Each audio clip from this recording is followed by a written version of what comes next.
Okay. It's me. It's my fault. Hello, everyone. Welcome to Geeks of the Roundtable. It's a beautiful Saturday, and I meant to take these guys off screen because I was going to surprise you all because I was meant to go solo today. But nevertheless, as you can see, I'm not going solo today. Zach is on vacation, but he decided to join the show anyway, out of the goodness of his heart. So, of course, he's here for a little bit because I'm going to let him go and enjoy his vacation. And, of course, last minute, I was already asleep, but our good friend Patrick from Australia, Patrick Burrow, good friend of the show, just messaged me and say, hey, I'd love to be on the show tomorrow. And I'm a man of my word when I say you're welcome on the show anytime. I live by that. So, Patrick, welcome back. How are you doing today? Not too bad, Ren. Thank you so much to you and Zach for having me once again. Always a pleasure. Of course, man. Of course. Thanks for joining. Pleasure is all ours, of course. And Zach, how are you doing on your vacation on the Shadow Realm, apparently, from Yu-Gi-Oh? Oh, it's great. We went into Clifford last night, and I'm gonna rank it today in our weekly ranking. And yeah, guys, you guys are way too harsh to this damn dog. I mean, the dog didn't do anything to you guys. It is true. It is true. All right. Speaking of which, Zach, do you want to kick us off and start with your weekly ranking on today's show? Yeah, let's do it. All right, you ready? All right, take us away. All right, so at the bottom is a brand new movie called Home Sweet Home Alone, which is very generic and just fine and forgettable. And I didn't hate it, but I just sat there watching this being like, why was this made? It's not terrible. I think kids will enjoy it, but honestly, like I just sat there and I'm like, I would probably never watch this again. So that's at the bottom. Next would be... I saw a lot of good movies this week, but next would be The Power of the Dog. I really, really loved elements of this, but I want to see it again because there's a lot of elements that I feel like I missed out on it. Benedict Cumberbatch is absolutely incredible in this movie. Cody McPhee Smith was also great, and Kirsten Dunst was amazing. It kind of reminded me of Phantom Thread, but in a good way, because I didn't like Phantom Thread, so I'll give it that. Next is Tick, Tick, Boom, which is Lin-Manuel Miranda's directorial debut, with also starring Andrew Garfield. Andrew Garfield should flat out be nominated for this. He makes the entire movie what it is. I think without him, the movie wouldn't have been as strong, because I do think Lin-Manuel, while great, I think he could have done... His directing wasn't the strongest in the film, but I do think Garfield's performance was the strongest, and that was the the best thing about it all. But I really dug the movie, and he will be nominated. He probably won't win. I still think Will Smith should win for King Richard. Next is Come On, Come On, which I didn't know what to expect from this one, but it's just like a day in the life walk style, and I loved it. It was so small in scale, and the conversation between the kid Woody Norman and Joaquin Phoenix were just so intriguing, and I'll have more thoughts on my review later this week, but I adored it. And then last but not least, my number one is Clifford. Fuck all of you guys. Clifford should win Best Picture, hands down. I don't know what else to tell you guys, but I don't have a gun to my head right now. My girlfriend is still sleeping, and I promise you she's not trying to kill me and telling me that Clifford is a 10 out of 10, but it should win Best Picture. I love that he's saying that as he looks off camera. So she's just got one eye shattered open, just staring at him from across the room. And a gun pointed. To be honest, though, she did stick her hand up. It was like number one. So exactly. She's still doing it. So I mean, guys, what do you guys expect Clifford to fucking be? It wasn't gonna be a masterpiece. It was gonna be fucking Clifford. I'm just happy it didn't turn out to be another Hachi, because there's one scene in the damn movie where I'm watching it and I'm like, damn, if they take this approach and they kill Clifford right here, I will fucking die. I will give this film an F and I will walk out of the theater. I highly doubt that you actually believe they were going to do that in Clifford the Big Red Dog, though. Part of me did. I was like, let's do something different here. Because if I wrote the Clifford movie, I would have done it. Because since I was scarred on Hachi, I want little kids of this generation to be scarred. Just give them Hachi. No need to do that with Clifford. Just show them Clifford. Hachi. A dog's Not tail. Clifford. Clifford. make it all fun until that point. All right. And boom, Clifford died. Break their hearts. All right, Patrick, why don't you take us into your weekly ranking, my friend? Well, I've actually got quite a few here because if you guys didn't notice, I've got a bit of an injury, so I haven't been able to, edit or really do much this week. And if I have, it's taken bloody forever. I watched 15 movies and shows this week. So Jesus Christ. I'm going to make this nice and quick. At number 15, because I'm planning on showing my sister the first movie for a video sometime soon. I was like, just in case I want to show her the sequel, I watched the sequel again. But after watching it again, I've decided not to. The Descent Part 2 fucking sucks. And it's really sad to me because the director and writer of this movie actually, I think, was a set designer on the first film. So why it lacks a lot of what made that first movie special when he had very close involvement with that first one is just mind-blowing to me. Number 13 was a first-time watch. Finally managed to sit through this movie, even though it is complete dog shit. Jason Goes to Hell, which is the 9th Friday the 13th movie. What a piece of shit, man. It's like Jason turns into this slug thing that takes over other people that try and take over like another member of the Voorhees family to be reborn. It's fucking weird. I admire the original approach, though. Number 12, Home Sweet Home Alone. Don't know what I expected from this, but it's not good. I think it was 95% boring, and then the rest was just fun because of the trap sequences. I'm a sucker for some fun, stupid trap sequences, and when you have him shooting an 8-ball at a guy's head, it just reminded me too much of the brick throwing in Home Alone 2. Yeah. Number 11, my favorite Friday the 13th movie. Fuck all of you who don't, agree with me. Jason X is fucking brilliant. It's not a good movie, but it's a lot of fun. It's stupid, but it has the best kill in the entire series. It's the only one I can actually watch without being bored out of my mind. Doesn't mean it's good. Number 10, I started watching High School DxD. It's got boobs. Horny. Yeah, it's got boobs. Yeah. You can just leave it at that. That's an accurate representation of the show. I'm 19 years old, not yet 20. I can still say that. It's got boobs, all right? I'm watching for the appeal. Oh, I'm 28. I'll still say it. Don't worry. I'm with you. Yeah. Patrick, what's the legal drinking age out there? I'm just curious. 18. Oh, okay. Oh. That's cool. While working last week, I ended up ordering like 1.5 liters of beer from a German pub. So... What about Ren? What about you? Is it 16. In the UK? Oh shit! In the UK, I don't know. In Portugal, it's 16. But Portugal, it's 16. Damn. Out here, it's 21. Yeah, but that's America.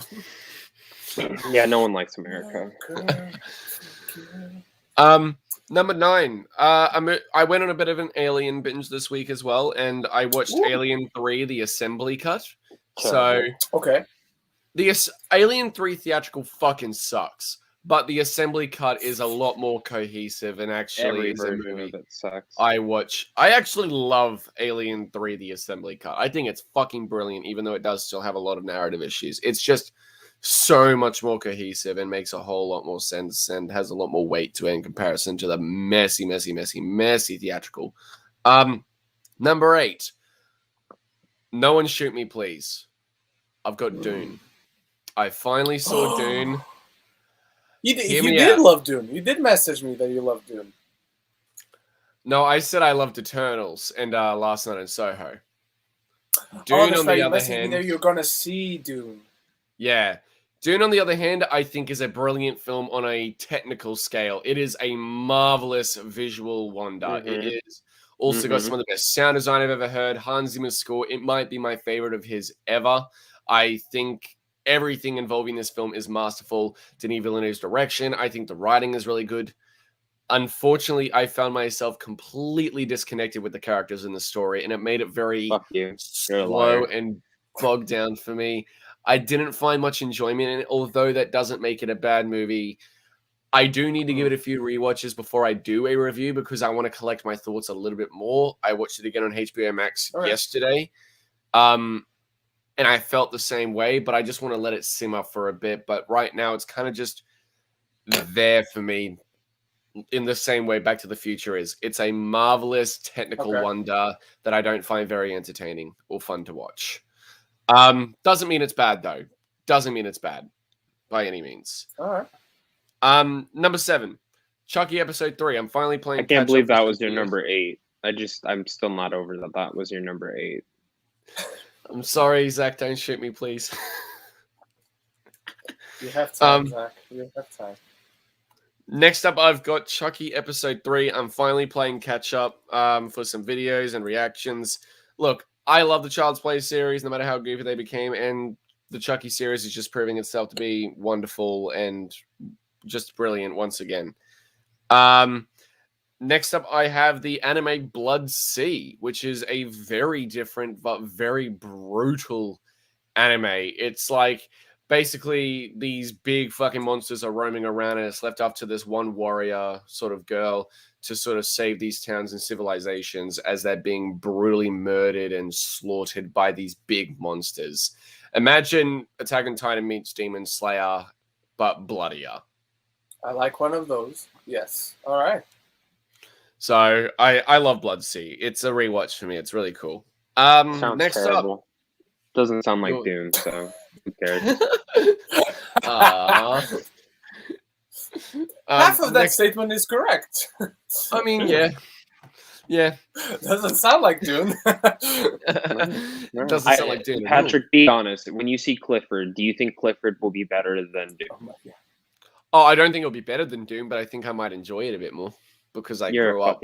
You are insane. You are insane. Because I grew up. Don't say that's in front of your girlfriend. No, Don't say I don't that in give front a of your fuck. girlfriend. I read the book. You're gonna die. I still think Dune's a better movie. She wanted me in the room. It's fine. I don't, Oh, as I okay. said, I don't think it's going to be a better movie, but I think it'll be a more enjoyable one. I feel like the Joker right now when he's on TV and he has like a camera. I will fuck you up. Boop. You get that too close, I'm gonna boop you. Next up, I have Shang-Chi. I bought the Blu-ray, gave it a rewatch, and I actually fucking love this movie now. I've come to really love and appreciate Shang-Chi. Wow, it's not like me and Ren were saying that a couple months back, you know. I said it would settle. I said it would settle, that it might grow on me with rewatches, and it has. We won. That's what matters. We won. I still don't think it's perfect, but I think it's a really not good movie. Mhm. Next up, I actually found this the other day. I didn't even know the movie was out. The Suicide Squad, one of my favorite movies of the year. Same steelbook as me. Same. Yeah, this steelbook is so fucking nice. I saw it there, and I'm like, holy shit, I need to pick this up. No, just a really fun, funny movie that I just sat down with my family and watched again, and it was just so much better than watching the shitty streaming version on HBO Max. Fuck, watching it in 4K was so nice. Next up, I went and saw Eternals for a third time. Still love it, and I'm learning to see it a third time. Still appreciating more and more about it. I did a double feature day that day with Eternals with my other third viewing, because this was literally yesterday. I went and saw My Hero Academia World Heroes Mission again. Oh, fuck! Yeah. I love that film. I didn't know I could love such a side character like Rhodey so much. And rewatching it the second and third time, the thing with his quirk, just in case people haven't seen it, I'm just noticing so many little things that is just so special about that film. And that final fight is just fucking insane. Oh man, it's my favorite of the 3 movies we have. And by the way, I'm rocking the Bakugo shirt because My Hero is amazing. Next up, as my second last movie I watched this week, I watched a lot. Aliens, directed by Jim Cameron. And then number 1, Alien. All right. Oh, overrated. How dare you, sir? Overrated pieces of shit. How dare you? Covenant and Prometheus were 1,000% more enjoyable. I can't agree. And I'm not even joking. I can say Prometheus. I would rather watch Clifford again. Cannot agree with Alien Covenant, that movie. Oh, I love Covenant. It's not better than the originals, but I do love Covenant. Prometheus, on the other hand, it's underrated, but it's very flawed. Yeah. All right. I didn't watch too much this week, at least that I can talk about. I will talk about 4 movies that I watched this week. Well, Fulham none will of be them okay. would be my number one, so I can only tell No. you up to my number two. I think you Since should just I say your don't have- number one then. Just say your number one. Just say it. Just say I it. can't, Yeah. Zach. I can't. Preach it. Preach it. I Give a can't. hint. Rhyme with it. Rhyme with it. Home Sweet Home Alone. What's right? Hang on. Let me do the rest, and then I'll think about something that rhymes with it. Okay. All right. Last place, because I'm a genuine person and don't have a girlfriend pointing a gun at me. Clifford the Big Red Dog. You are a Not piece of as shit. bad. Not as bad as you expect from a movie like. Between Clifford the Big Red Dog and Tom and Jerry, I will tell you to watch Clifford the Big Red Dog. God. I still have Tom not and finished Jerry. Tom and Jerry. I still have not You don't finished need Tom to. and Jerry. You don't need to. It's terrible. much worse than Clifford the Big Red Dog. I bought the Blu-ray it's just bad. because I wanted to support it because I watched it on HBO Max and didn't see it in fucking theaters. I bought the Blu-ray just so I could fucking support it. Don't support you wanna- movies like that. Yeah. I no. support the art of filmmaking. If I don't see it in Guys, theaters, do you guys and I know watch it Clifford on has a HBO Max better instead, I better will Rotten buy it. Tomato score than Eternals? It shouldn't. That's weird. It shouldn't. By 1 point. Doesn't matter. It shouldn't. It should be below Eternals by 1,000 points. All right, so Clifford the Big Red Dog is last place. Home Sweet Home Alone comes next. The genuine potential that this film had actually surprised me with some of the generally good ideas that it had. Just a very flawed execution, like bafflingly flawed execution. They have the robbers this time are parents, and all I'll say is the potential that parents now going into this maze trap that the kid is putting together, they could have used that so well with the robbers being parents. They could be so used to the stuff that their kids leave lying around. They could have made this very well done cat and mouse game where one's on top and then the kid's on top, but then the parents are on top and then the kid is on top, and they didn't use that to their advantage whatsoever.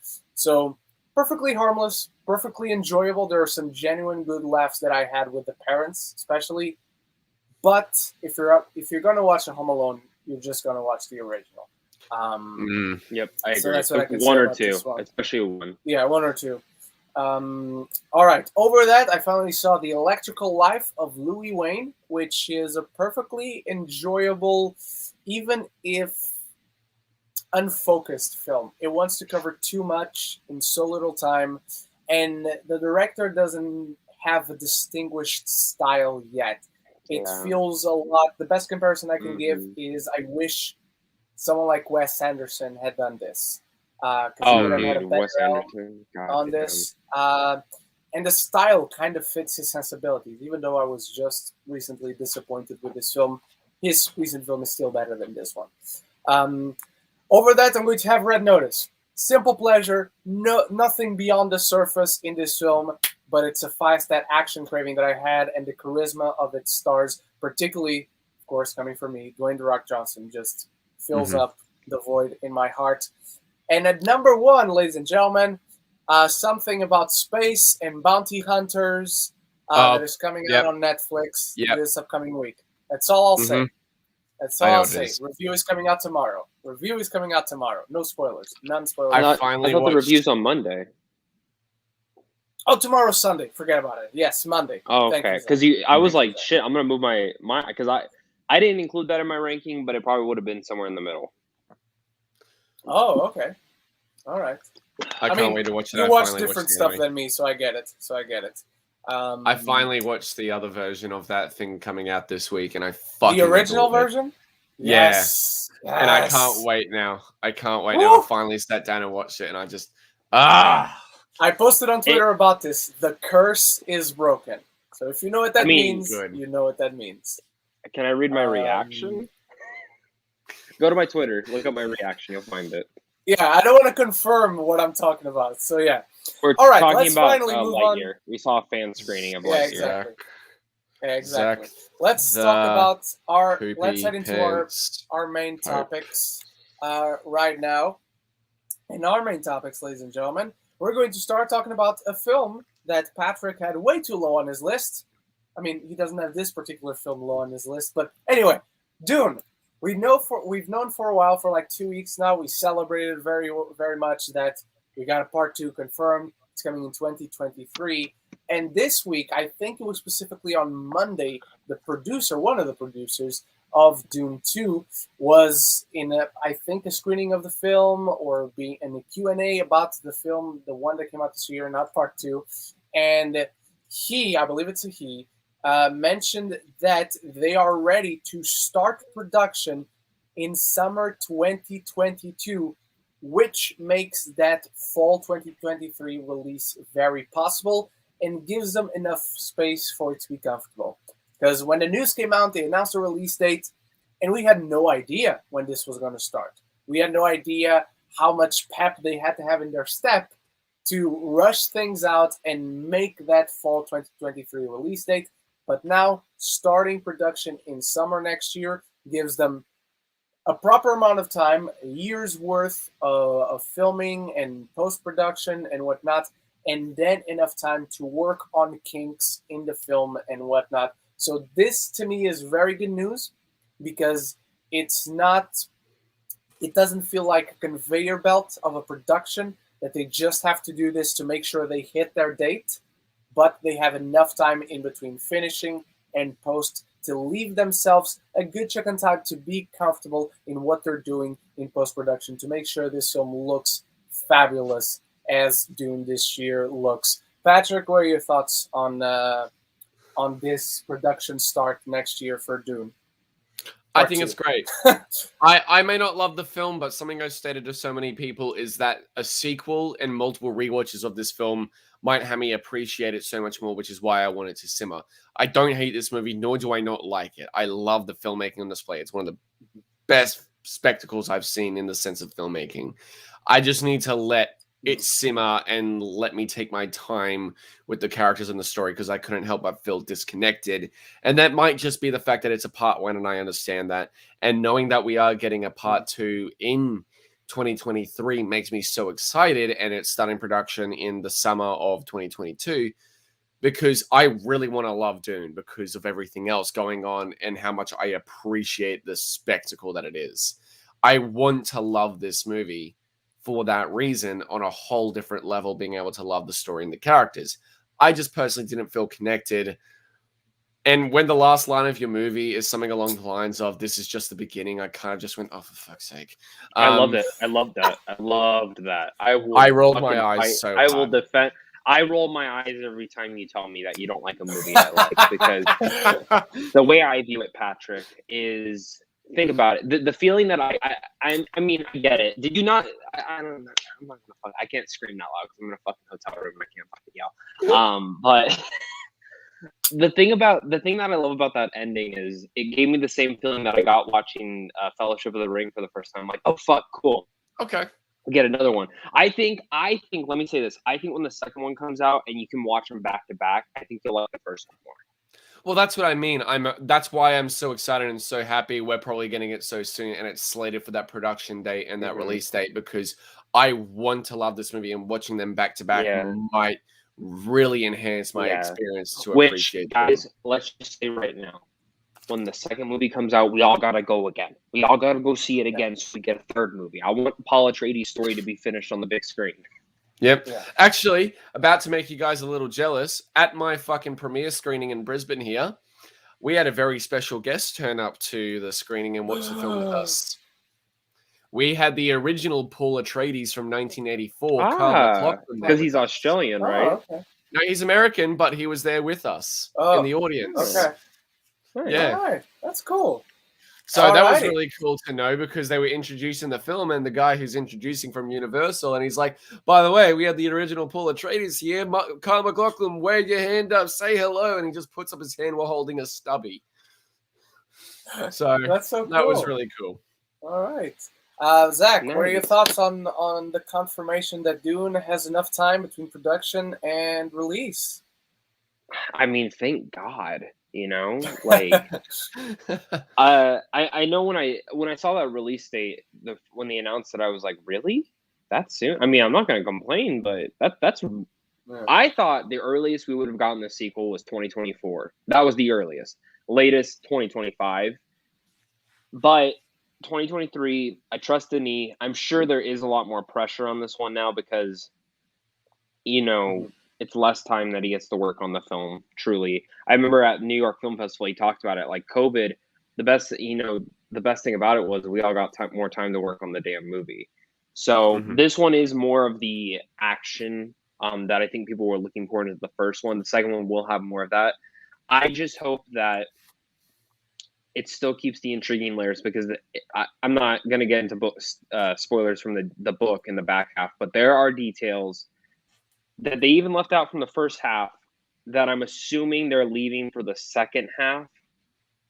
And I really hope they don't change some of those, because there is one in particular that is very, very, I'm not going to say it's crucial to the story, but it's very reminiscent of like Empire Strikes Back and Return of the Jedi. And you can definitely tell where George Lucas maybe got some of his, I know like Star Wars is heavily influenced from Dune and stuff, but I hope they don't change that. And I already know that, like, if they do keep it in there, people will be like, "Oh, this copied Star Wars." No, dumbass. Star Wars copied Dune. Which I love Star Wars. Like, yeah. Let's just and knowing Denis, he's not gonna change it because of Star Wars. No, and I mean the first half, the first book, the first movie was already like they maybe changed like one or two things, and it was for the better. So all right. So what's your verdict, Zach? I'm gonna knight it. Exciting. It sounds like he's getting more time, because the last time we heard they weren't shooting till like October. So this is better. And I'm sure right now they're already starting, like technically like pre-production right now. So yeah, pre-production is on its way. Patrick, what about you? What's your verdict? Knighting it. I want to love Dune so bad, and I really think the second part and the continuation of the story will help me appreciate it on a whole different level and really connect with those extra layers. Yes, for sure. All right, I'm nodding it too. This is one of my favorite movies of the year, if not my favorite movie of the year. Still haven't decided. You'll have to wait until the end of the year to find that out. But this is very exciting. I cannot wait to inject more spice into my veins. So this is all good news for me. Patrick, take us into our second topic, my friend. Alrighty, our second topic, if I pull up. Ow, I just punched my microphone. The second topic we have is the Spider-Man No Way Home poster confirms 4 villains. Yes. Exciting stuff. And if I'm not mistaken, that's Doc Ock, Green Goblin, Defoe's Green Goblin, as a matter of fact. With the mask. With the mask. Which makes me very happy. Sandman and Electro. Yes. Can I start this one off? Sure. Yep. Okay. So I was nervous about this poster coming out, because I had heard it was the one that was on the bus. And I'm like, if this is what everyone's fucking hyping up, this is going to be stupid, because I've already seen that poster is real, by the way. That one that was It is real. Yeah. So the poster comes out, and I mean, I sat there, my jaw fucking hit the floor. Like, my family was talking to me, I was just silent, because the first thing that I noticed, was Green Goblin in the far corner. Of course. And I zoom in, and I see that motherfucker has his mask on. And you don't know how excited I was for this, because, and I will say this, is because everything that, like, me and Ren have been hinting that, obviously, like, I've told him, and, you know, a little bit of stuff that I've heard, and, you know, I've said it, like, Willem Dafoe was in this movie. That mask, I've heard, was not in the movie.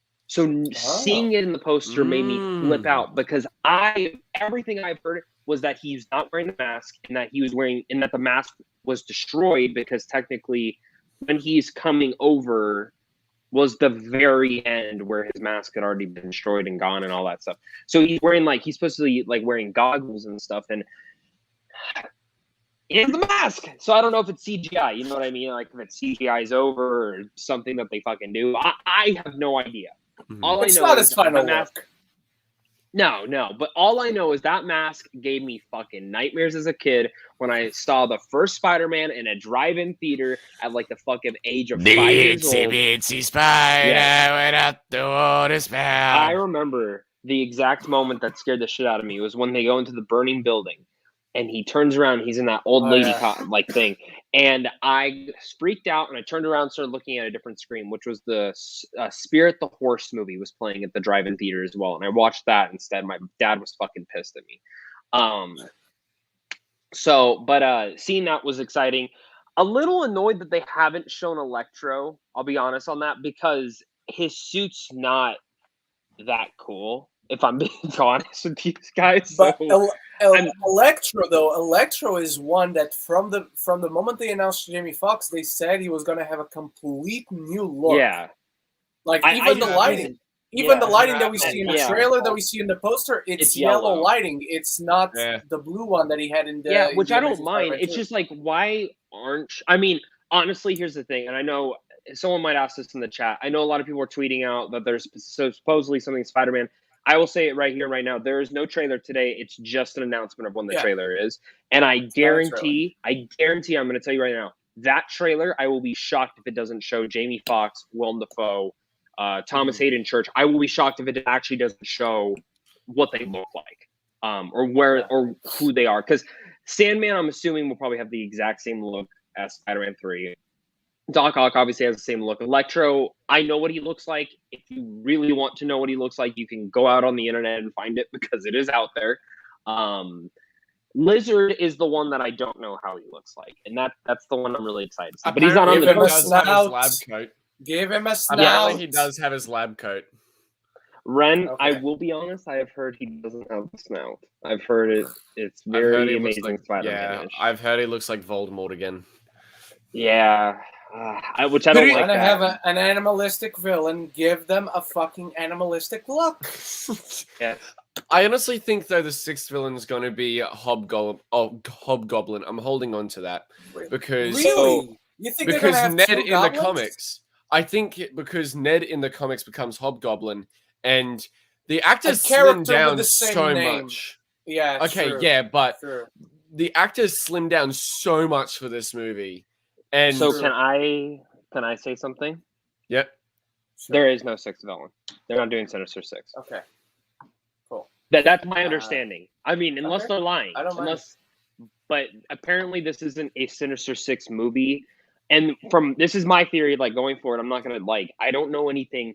My theory is if there is a sixth villain, it's Scorpion. Because they've already set up Michael Mando in the world.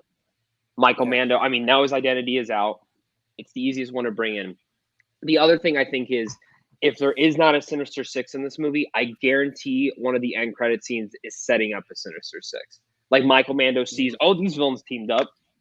Why don't we do it? And then that's where they start building from there. By the way, before we continue, I should say we are not going to address the Spider-Man leaks that happened earlier this week because respecting the studios, we don't want to address those. We can address that they're out there, that it happened, but we're not going to give our opinions on what those leaks were. I just don't even think I need to see the movie anymore because I just know everything about the fucking film at this point. Yeah, same. So this, I really like this poster.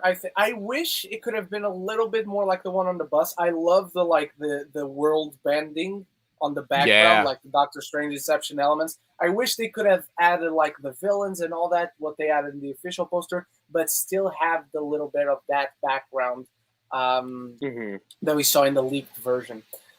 I will say. So I want to ask you. Go for it. You go first. I'll ask my thing at the end. I want to say that I'm surprised they showed Goblin, and just in case anyone has not seen the movie and is bothered with possible spoilers for it, I'm surprised they didn't show that other villain that we know is going to be in the film.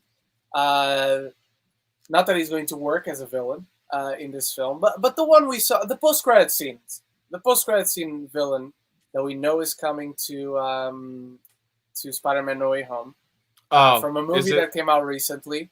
Yeah, okay. I don't think Patrick's in the movie. That one I still haven't seen, but even before the bloody movie could come out, everyone posted fucking clips and everything. Oh, but you were spoiled? Okay. I got spoiled the day after you attended your screening again. But it wasn't because of me. No, it wasn't. It wasn't. It was because of another fucking film tuber.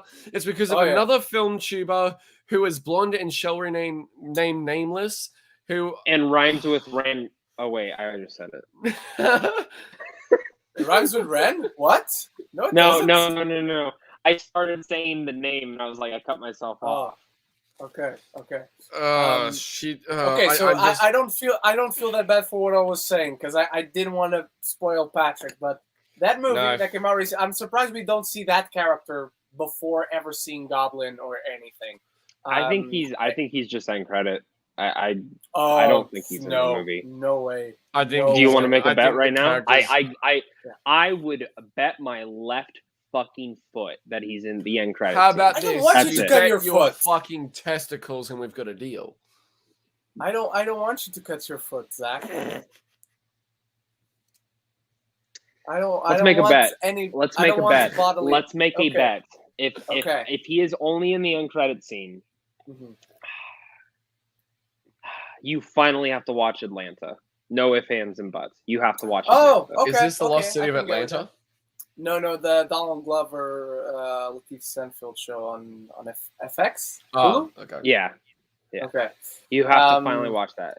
If he's not, because his arc is so obvious, the arc he's going to get in this film,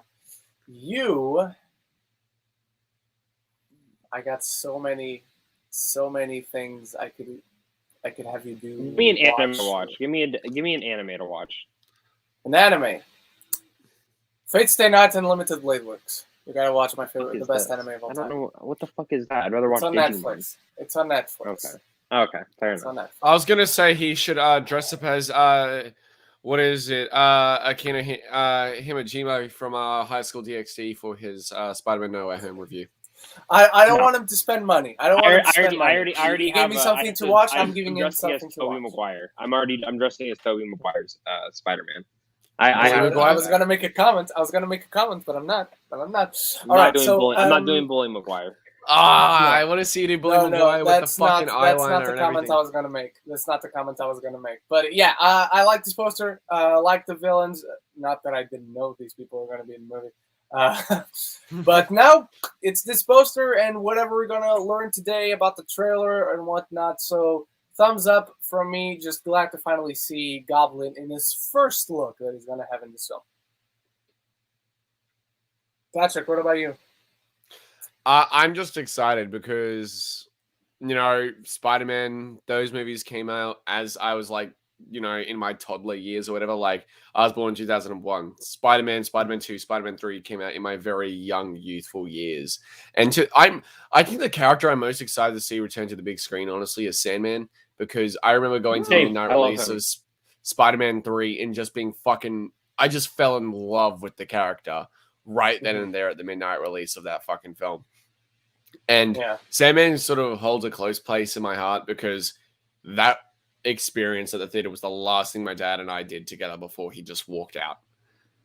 And that character just means so much to me because of that. And knowing that the original actor's returning and just everything about it, it just makes me so fucking hyped, man. Like, I've been so skeptical regarding this film because of all the fucking leaks and it feels too crowded and all these little details in it. And I'm remaining cautiously optimistic for that reason. It does feel a little bit crowded at this point still already from what we know. You're crowded. Yeah, okay. But at the same time, doesn't mean I'm not excited. It's fucking Spider-Man. It's fucking Spider-Man. I'm excited. And seeing Green Goblin on the poster, seeing that we're getting a different iteration of Electro, knowing that Doc Ock is returning, although it's not the practical arms this time, it's CG, which is a little bit, upsetting because I don't know. I just prefer the practical arms. I just do. And not only that, I love seeing his Fiddler on the Roof routine from the BTS footage. Yeah. I'll be honest. I think I know a lot of what we've seen from No Way Home is CGI stuff and all on that bridge. I have a feeling they did do practical. I know Marvel does a lot of CGI, but I do have a feeling they did go practical for some elements. Probably just not as much as Raimi would, Yeah. Mm-hmm. I just hope Doc Ock gets a moment like he did in the hospital scene in Spider-Man 2 as well, like the really horrific shit. I want to see a scene like that in this. All right. No, I'm Zach, happy. what's your verdict? I'm knighting it. I love this poster. I actually think it's one of their best posters in a while, but I will say this is just a teaser poster. They're still probably going to release a poster with all the floating heads and stuff like that. And I'm telling you right now, and this is the question I want to pose to everyone and even the people in the chat. Since some more stuff has come out, what do you think they show in this trailer? Do you think they actually show Toby and Andrew are in the movie? Or No. do you think they just no? I'm still hoping they don't. But no, because Marvel apparently won the argument, from what I've heard. Fingers crossed. Yeah. I mean, if they hit them, I like if it's like a shadow, or you hear the score. Yeah. I mean, the score would probably be the best one. But even that one, I would prefer to hear the score in the film. I think a shadow would be like the best. Like seeing an overhead shot pointing to the ground of one Spider-Man and then suddenly two other similar shadows next to him, with him at the center. I think if they are to show them in the trailer, if they are, and I really hope they don't, it'll be at the very end of the trailer. I agree. Like, It'll be like that would be the end of the trailer. Up. Yeah, yeah, even and after they'd the be title, like, it'll be "You need some help, kid," because then everyone will jump out and scream and shit their pants. Because I know I will. I know I will shit my pants. Yeah, Even and if I I'm don't doing a wanna trailer see it. reaction purely for that. Yeah. Whenever it drops. Because you want to shit your pants on TV or on TV. Yes, on I'm going to YouTube. shit my pants on screen. the I'm going to internet. make sure I have the right idea and I wear the brown pants. Oh, smart. All right. Maybe you know what I should do? I should dress as Deadpool and react as Deadpool to the next trailer. That would be fun. Yeah, that could be it. All right. Moving on to our third topic, continue with Spider-Man. So yesterday was Disney Plus Day. We got a shit ton of announcements. We're going to talk a lot about a lot of those announcements, particularly the Marvel ones. Patrick has got a topic I'm very envious that he's presenting to us right after this one. But one of the things that is brand new, that we had no idea was coming at all, was a Spider-Man animated show from Marvel Studios, which, number one, it already shows us that they're expanding their animation studio that just earlier this year they announced they were going to make. Mm-hmm. Number two, Spider-Man animated show that is set in the MCU. It is about the Tom Holland Spider-Man before the events of Civil War and Homecoming, as he's becoming Spider-Man in this world. And visually, so we'll see his origin. Tease that we got. Yes, the little. I can't wait to see Uncle Ben die in animation. The little tease that we got visually, very much the look of Spider-Man comics in the '60s, which is great. Which so is what I'm they want to excited go for this. The homage Yeah. to that. Yeah, that's all the information we have right now, which is exciting in itself. But given what we just talked about Spider-Man No Way Home, this is the big crossover movie, and me and Zach have talked about this. I don't believe Patrick happened to be present in the times we mentioned this, we discussed this, but there's been a lot of discussion that since the deal with Marvel and Sony is ending, this entire film is just a way to, story-wise, take Spider-Man of the MCU, which I'm not a fan of, but in regards to how a story works, I'm very happy that they're giving us a story reason to take Spider-Man out. Mm-hmm. But now we have this. Zach and I have been discussing a lot that we think this is to take Spider-Man out of the MCU, which I hope I'm wrong. Zach hopes he's wrong. We hope that somehow he goes to the Sony universe and comes back. But now I'm thinking, I still think it is very likely and very possible that he's going out of the MCU. But what if the door stays open behind him? And Spider-Man can freely and whenever they want go back and forth. So his movies, his header movies, Spider-Man Far Beyond Home and whatever the fuck the next trilogy is going to be called when he's in college, that's entirely set on the Sony universe from now on. But then the door is open so he can pop in for the big event movies. This show in itself feels unrelated, but the fact that it is specifically the Tom Holland Spider-Man, it is specifically the Tom Holland Spider-Man before he came on to the MCU, before joining, which for all we know, that was set in the Sony universe. We don't know. I just think this leaves me very excited for the possibilities, which is what we're always talking about when it comes to the MCU: the exciting possibilities, the endless possibilities. So I want to propose a question to you, Zach. First, since you and I have been talking about this most, what do you think this means? Do you think it means anything, whether to support the theory of Spider-Man going out, or maybe even to support the theory of Spider-Man staying in the MCU? So I got thoughts. So, obviously we know that Sony's in charge of Spider-Man movies. That's flat out how it is. But everything else is at Marvel. Mhm. Everything else. Okay. Comics, TV, games, toys, theme parks, it doesn't matter. Marvel owns all of that. They can do whatever they want with that. So like Marvel, I know a lot of people were complaining about like Spider-Man's exclusive to the Avengers game only on Sony consoles, but they went, they pitched it, they got that character. I mean, that's how it goes. It's the same thing with the games. That's why Wolverine's going to be exclusive on the PlayStation, because someone went, they pitched it, blah, blah, blah. That's how it went. When it comes down to this, I have two things on that. We don't know the exact deals that if they could do this because it's TV, so they can technically expand on the character in a different way. And animation, yeah, they have the rights on TV and animation. I think it comes down to, is Tom Holland going to voice him or not? Because a lot of the things that I was hearing was the reason Tom Holland did not voice his character in What If is because Sony didn't want him to, or didn't allow him to. Yeah. I don't know if that was true or not, but that's what I was really much hearing. And if that is true, then that's kind of disappointing. And I can almost guarantee he probably won't voice this one. They'll probably get the same voice actor who did What If to do this one. Who He did a pretty good job. Yeah. So I mean, deep down, I do not want him to leave the MCU. I've said it multiple times. If you want a different Spider-Man, do Miles Morales or whatever in your Sony universe. Do Ben Reilly. I don't give a fuck who you do. And bring back Andrew Garfield. I don't care. I don't care. Do whatever you want. You've already set Tom Holland in the MCU. He started out in the MCU. Why are you going to take him out where it's making you guys both money? I know a lot of people are like, well, I want Spider-Man to have his own singular stories and not where. Here's the thing. He go back to his world. You know who's going to show up in each of his fucking movies? Morbius, Venom. It doesn't matter. They're going to try and connect it in a weird, stupid way. Or if they really want to do it, do Spider-Gwen in her own world. You're doing Spider-Woman already. Do that. Why are you going to take out a character that was set out? It's just dumb to me. So I'm hoping that this shows that, hey, we're furthering our relationship. It's going to continue. We'll announce it after No Way Home. But Tom Holland's talking so depressingly. He goes, yeah, it's the next Spider-Man in the MCU, blah, blah, blah, blah. It's very weird times. And I think that's the thing, is that if I'm watching No Way Home, I'm telling you this right now, I could love everything in No Way Home.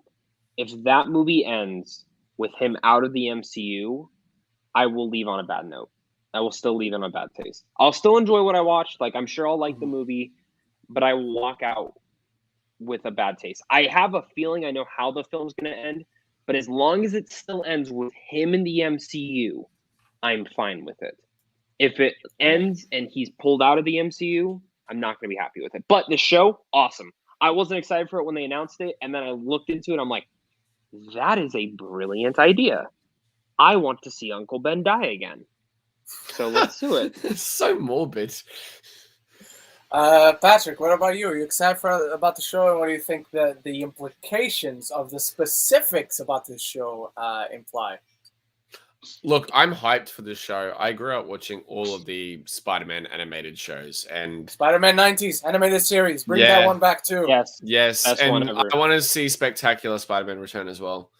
But I don't think he's going to stay in the MCU, because I think Sony have realized how much money is actually in these Spider-Man characters, like Morbius, like Venom, and all that, because Venom did insanely well at the box office, even with the critical reception in 2018. And both times. Both times, yeah. It's even done really well now with Let There Be Carnage, even though it's still like had the delayed releases in other international places, like Australia, like New Zealand, and everything. It's not out yet. And it's performed really well. And I think Sony have realized how much money is actually in it. And even if Tom does voice Peter Parker in this new animated series, I find it very unlikely they're going to keep him in there, considering, if I'm not mistaken, from what I heard a couple of years ago, Sony needs to make a Spider-Man related movie or whatever every 5 years to keep their contract. And every two. It's every 2 or 3, I think. It's 2. something weird. It was originally it's like 5. Yeah, I think it was now originally it's 5. I think after the Amazing Spider-Man shit, it's 3. I might be wrong, but Oh. and that's why it's a little bit weird. Like, if you notice, they do go every 2 years. We do get a Spider-Man movie. Like, Except our next after one Spider-Man- will probably be. Yeah, it was only between the Amazing Spider-Man and Spider-Man 3 that we Yeah. were waiting 5 years. Yeah. But they had to make one. So, But I also see it as a Sony. I've always seen them as very money hungry at times with particular properties. Like, I found out a couple weeks ago, actually, one of the only reasons they only did this new Resident Evil movie coming out is because they wanted to keep rights to the property and partnership with Capcom. That's apparently the only reason. And it had been about 5 years since the last one came out. So I see this as a big money thing for them, and them getting full rights will earn the studio bank rather than having to do like shared rights stuff. And I find it very unlikely that they'll keep Tom in the MCU for that reason, because they want him to come into the Spider-Man Sony Spider-Man universe. I just think it's dumb because they're making money right now, and like MCU wise, they are literally making most of the money. The only thing they don't have is the toy stuff, which I get. The toys is also a big part of it. I think actually the toys are technically bringing in more money every other year, unless the film hits $1 billion. Then I don't think it does. But I get it's it. Close. But like, it's just weird because like also like your theme parks have Spider-Man rides in them now. You're really gonna take him out? I don't know. It would be very disappointing. It'd be very disappointing. It would be. And even though I personally haven't loved the MCU Spider-Man, I haven't loved him. I haven't hated him either. I just think this would be a really poor move on Sony's part from a marketing standpoint, from a franchise standpoint. It just, I don't know. It wouldn't bode well with me. It just wouldn't sit right for the many reasons you just stated, Zach, such as the theme park rides and everything, and how Spider-Man has now become a staple of the MCU with the Iron Man storyline as well. And before he passed on, and so many different factors going into it. Like, there are so many things that can be done with other Spider-Man characters. You just don't need Spider-Man in the meantime. And if you want to have Spider-Man in your universe, have him just do Miles or have him cross over or whatever through the MCU to the Sonyverse or whatever. Like, or if I was Amy, is Amy Pascal still the president over there? Yes. Yes. I don't know if she's a president, but she's still the producer of the Spider-Man. If I was Amy or whoever the fuck's in charge of this, I would literally tell Kevin, how about we combine universes, and you can do whatever you want with the characters. Oh no! I would love Kevin to be in charge of Venom and stuff. I'd love for Kevin to be in charge of Venom. Too much on his plate. He's only human. He's doing a shit ton of movies, a shit ton of TV shows. Don't worry about whatever Sony is doing. They have a whole team. They have a whole team, so they're fine. I know, but it's Kevin Feige. It's Kevin Feige. No, I know, but like I remember at Comic-Con, he brought out like 20 people, and he goes, "This is my team," and like they're all like the main like people who are around him who he trusts. And I know Kevin's like the big head of it all, but I think they're also a big piece, and they could make it work. They could make it work. I just think it's all right. Sorry, we got to move on because we're almost at the hour mark. So yes, this gets a night for me. I don't know what it implies. The implications are another thing that I'm not ready tonight or throwing the dungeon just yet. But very hyped for this Spider-Man show. Love the look and love the idea and love that it is part of the MCU. All right, Patrick, take us into our fourth main topic, which I'm so excited to talk about. Yes. Marvel Studios is reviving the X-Men animated series X-Men 97, which that was the thing that made me like, yes. That's all I have to say is just yes. So I'm gonna take a chance and predict your verdict at the end of this discussion already, but I'm equally as excited. This is I slightly think the Spider-Man show from the 90s is better just because that final season is so It's so amazing, good. while the final Mhm. season of X-Men was so not bad but Fine. random. Would Yeah. be the best way to describe it. But X-Men, the animated series, is one of the most legendary comic book adaptations of all time. It's one of the best, animated themes, too. series of all time. Top 5 TV shows of all time, I think. Everyone, I think we can all agree on that because Top 5 rarely TV anything intro songs ever. intro songs ever Mhm. that is still, and you totally know when they come to the MCU, they're going to do a rendition of that in the score, and I Yeah. cannot wait for that. This is exciting. This is so exciting. The cast is returning. The creators are returning. I saw one of the stupidest tweets of all time that somebody here on YouTube, I don't know who the person is, I didn't click on the video, but they posted their video on Twitter that, oh, Disney is going to screw up X-Men. They're going to make it woke. Tell me you don't understand X-Men without telling me you don't understand X-Men for a microsecond. Okay, I've talked to Zach about this a few times. Why is it everything with film and media needs to be fucking woke or a political agenda these days? I don't fucking understand. I genuinely don't, and it's actually starting to piss me off and hate being on the internet. Like, I said the same thing to Zach a couple weeks ago. Hadn't seen No Time to Die at this point. Still haven't, by the way. But the shit involving, like, you know, one of the characters in that movie and apparently the new James Bond being fucking woke. I think this was after the Scream 5 trailer came out. Just fucking why? Like, what is it It's that the one dumbest. movie? Here's the thing. It's so anyone who complained about that in No Way, Patrick, No Time to Die, yeah. When you It do doesn't see make the sense. film, you'll realize how stupid it is. It's just stupid overall. But anyway, not the point. X-Men 97. It's coming back. It's amazing. I love it. Yes. My only trepidation, and we haven't seen anything about this, even one of the logos does have like the team on it, and it's the designs from the 90s show. You just know they're not going to do 2D animation, which kind of breaks my look. I'll You love don't think the so? animation. I don't think so at all. No, I think they are. I don't think so either. No way. No way. I never even thought about that. Even the Spider-Man 1, you can tell, yes, the designs are from the comics, but the animation is totally going to be 3D. I thought it was X-Men is going to be the same thing. And look, I love the animation in What If. It's great animation, and What If doesn't have a predecessor that we can kind of miss. For the fact that it's not there. But this one, I'm sure the animation is going to be great. I'm sure the money is going to be on screen, and we're going to be able to tell. But it's going to sting a little bit that they are not 2D. So, Patrick, how excited are you for this show? I know the answer. I'm asking anyway. How excited are you for this show? And yes. Do you agree like me? I talked with Leo yesterday about this. They cannot change the theme song. No fucking way. It's too bloody iconic. Like, I'm once again going to go to my childhood. I owned all of these on fucking DVD, and I would watch them on repeat, same. And just like all the amazing. If you don't just have like it is, and I've watched it multiple times on Disney Plus since they put it on there. Just like the animated Spider-Man shows. They were my childhood. All the fucking time they were on the telly as a young kid, and knowing that it's returning. I'm just sitting here going, the childhood giddiness in me is like, honestly, I'm just going to say it right now. I just about came in my own fucking pants. All right? Understandable. I literally woke up. I woke up this morning, went on Twitter because, like, you know, Disney Plus Day happened at like fucking 1 o'clock in the morning for me. And I was like, I'm not staying up for this. I woke up, went on Twitter. Good. It was not worth it.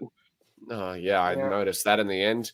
I saw so many complaints about it, but I turned on my phone, went on the Twitter. First thing I saw, X-Men Animated Series 97 returning, and I'm just sitting here going, fucking, like, just immediate hype. Immediate hype. I'm so excited for this. Terrifically exciting. Zach, are you excited? And they cannot touch the theme song, right? Same question to you. Yeah, I mean, the only reason I could see it not being touched is like a rights issue, but man, I'm in. I love the original X-Men show. I love everything they're doing with it. Original writers are coming back. I think the voice actors too. I hope it's 2D. I didn't even think about that. That kind of makes me sad, but I love this show, so it's a night for me. All right, same here. All right, everyone, we got to move on to our final topic before moving on to your live questions. And look, there's several ways of asking questions.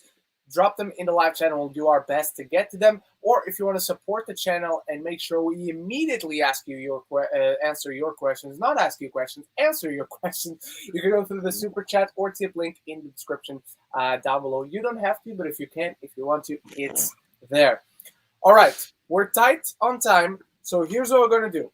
Boop. Patrick, Zach, we're going to do a good old thumbs up kind of thing. And you guys in the live chat can participate. You have the thumbs up emoji, the thumbs down emoji, or you don't have the midway through thumb emoji, so you can just punch in the fist emoji.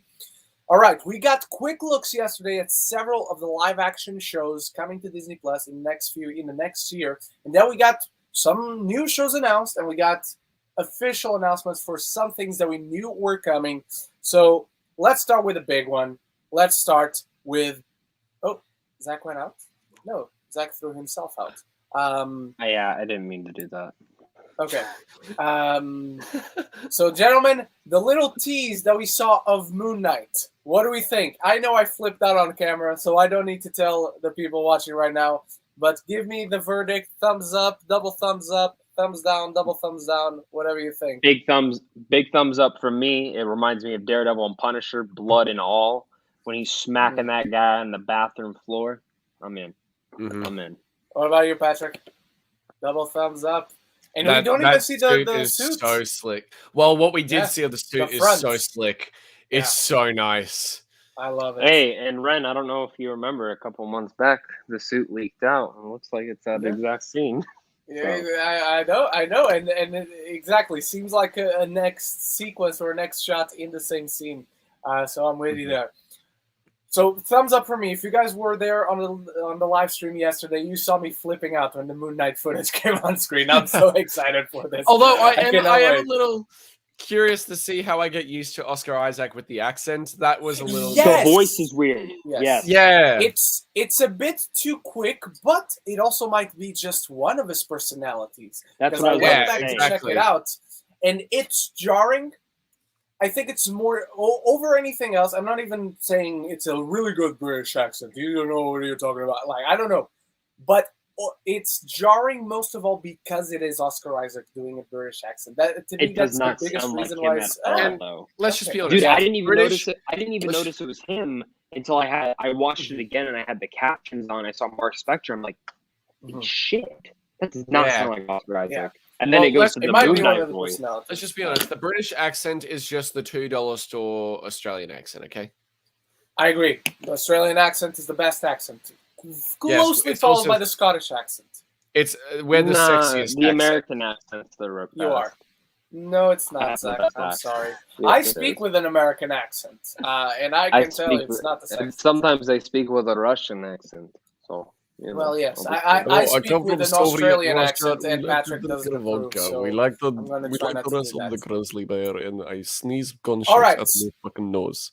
All right, after Moon Knight, we got a quick look as well. Not entirely, not the front. We don't see the front of any of these characters, by the way. We got a quick look at She-Hulk, and for someone who's not like, the biggest fan of this character, like, I like Jennifer Walters. I think she's perfectly all right. But for someone who doesn't necessarily want a show for She-Hulk, this gets a thumbs up for me. Zach, what about you? I might surprise you. I'm going 2. I was so shocked. I hate the new logo. The older logo was better. But this tease fucking sold me on the show. Now, I like the fourth wall breaking thing, like the commercial you see, because... For people who don't know, they've already announced it. It is a 30-minute episode. Every episode's only going to be 30 minutes. And it is more in the vein of a comedy. So, it's going to be interesting to see. The other thing I want to say is, Professor Hulk, his arm's not fucked up. But then we also see Bruce Banner. Yeah. I'm guessing that she became She-Hulk during Endgame, or something was going on, like she was in a coma or some shit, but she was in the process. I think in between Endgame and Shang-Chi. Yeah. Yeah. So this is I really liked it. I love the I look. don't love I don't the see look. them keeping her origins from the show the comics by any means. I don't see them keeping for it. sure. What's your verdict, Patrick? I think I've mentioned this before, but Marvel Zombies and She-Hulk were the comics I read most as a kid from Marvel. So I'm very fucking excited from this. The look from what we've seen, like I know it's only the back and like the suit and everything, but it's fucking spot on. Looks so good, and I'm very excited to see this character brought to life. It's getting 2 thumbs up from me. Couldn't be happier, especially pubescent Patrick. Couldn't be happier either. All right. I still remember my first exposure with She-Hulk was in the Hulk anime series from the 90s, and pubescent Ren also really likes that one. Yeah. All right. Up next, we got Miss Marvel, and maybe unpopular opinion, I'm excited for this show, but I'm going to give this a middle-of-the-road thumbs, just because this is the next show that we're getting. Well, Hawkeye is coming, like, in 2 weeks, but after that, I'm going to be this honest. is the next show we're getting. I'm going to be honest. I don't think so. I know it got the summer 2022. I'm going to say Moon Knight or She-Hulk comes first. I think it's going to be She-Hulk. That's just my gut feeling. I don't think so at all. But anyway, Miss Marvel is the one that has been announced for the longest time. It has been delayed, yes, but it's the one we had seen a little bit of footage before. So given that this was the one that we got the least amount of footage for, out of the ones we did get footage for, to me, it's just very middle of the road. Zach, what about you? I agree. I think they should have shown one shot of her using her power, like actually using her power. Unless, maybe she doesn't get her actual powers for like the back half of the season or something. I doubt that'll happen. But from all the posters and stuff we've seen, I would have liked to see her fist hit some bad guy or something, just to end it. I'm really excited for Miss Marvel. I'd give it 1 thumbs up. I wouldn't go middle of the road or anything. It just out of everything they showed, that was the thing I was like, oh, okay, that's cool. All right, Patrick, what about you? I'm kind of the exact same. I don't know much about this character, in all honesty. And, her power is really cool, though. Especially, I think my first introduction to the character is actually in the Lego Marvel games. Oh, wow. But her powers are really cool, and I think her story is also something really cool. And seeing her in the Captain Marvel sort of fangirly outfit and the little look that we got was pretty cool. The cosplay, yeah. But it is one of those things where I do think I needed a little bit more. I don't like to see too much of these things anymore. I like to go in pretty much blind for most these days. But it is one of those shows because I know so little about the character and I haven't had much exposure to the character. I think I do need a little bit more to get excited. I'm the exact same with Moon Knight. Don't know much about Moon Knight, but it gave me that right amount of exposure to make me excited. So I think I'm with you, Ren. I'm probably going to give it a middle, just because I feel like it needed that little bit more. But it doesn't mean I'm not excited because I am. I love the direction they're taking the MCU with these new characters. Alrighty, and after that we only got logos. We talked about the Spider-Man freshman year one, so we'll skip that one. But let's all give our verdicts now at the same time. I'll say 3, 2, 1. What If Season 2 just announced? So our verdicts in 3, 2, 1. Patrick's not too excited. All right, Echo officially announced. It's going to be a spin-off of Hawkeye, so you want to see Hawkeye for this one. 3, 2, 1. Here's the verdict. All right. I need to see Hawkeye first. That's the only reason. Yeah, I'm the same. I Am Groot. Literally, this is just a logo, and it's not even like they changed the logo. So 3, 2, 1 for the verdict. This is mine. All right. Next up, we got Ironheart. Also, gonna be honest, a very lame new logo that they just put out for Ironheart. So here's the verdict: 3, 2, 1. Excited for the show. We're all different. That new logo sucks. That new logo sucks. Yeah, the new logo sucks. What a downgrade. And we had heard some news. We discussed. I think the last time we talked about this, Patrick was hosting with me because Zach wasn't here either. But Agatha, House of Harkness officially announced. Here's the verdict: 3, 2, 1. Let's go. Oh, really? Dope ass. Okay. I'm gonna go middle. Dope ass logo. I stand by what I said for Agatha. Do Well, we that's the really need thing. a show for Agatha? That's where I stand, Zach. Ren and I discussed this. I will need to see what it has to offer before I give it my thumbs up. Yeah, because I'll be honest. But on I that. thought you'd go middle though. That's why I'm shocked for Patrick. That is because I mean the thing is, it's like Loki. I wasn't excited for Loki. I thought it was a dumb idea, and then I watched him like this is the best MCU show. So Exactly. So exactly. It could be the same thing with Agatha. All right. I don't know. Up next, we got Marvel Zombies. This is, again, another animated show, continuation of the What If episode that we saw.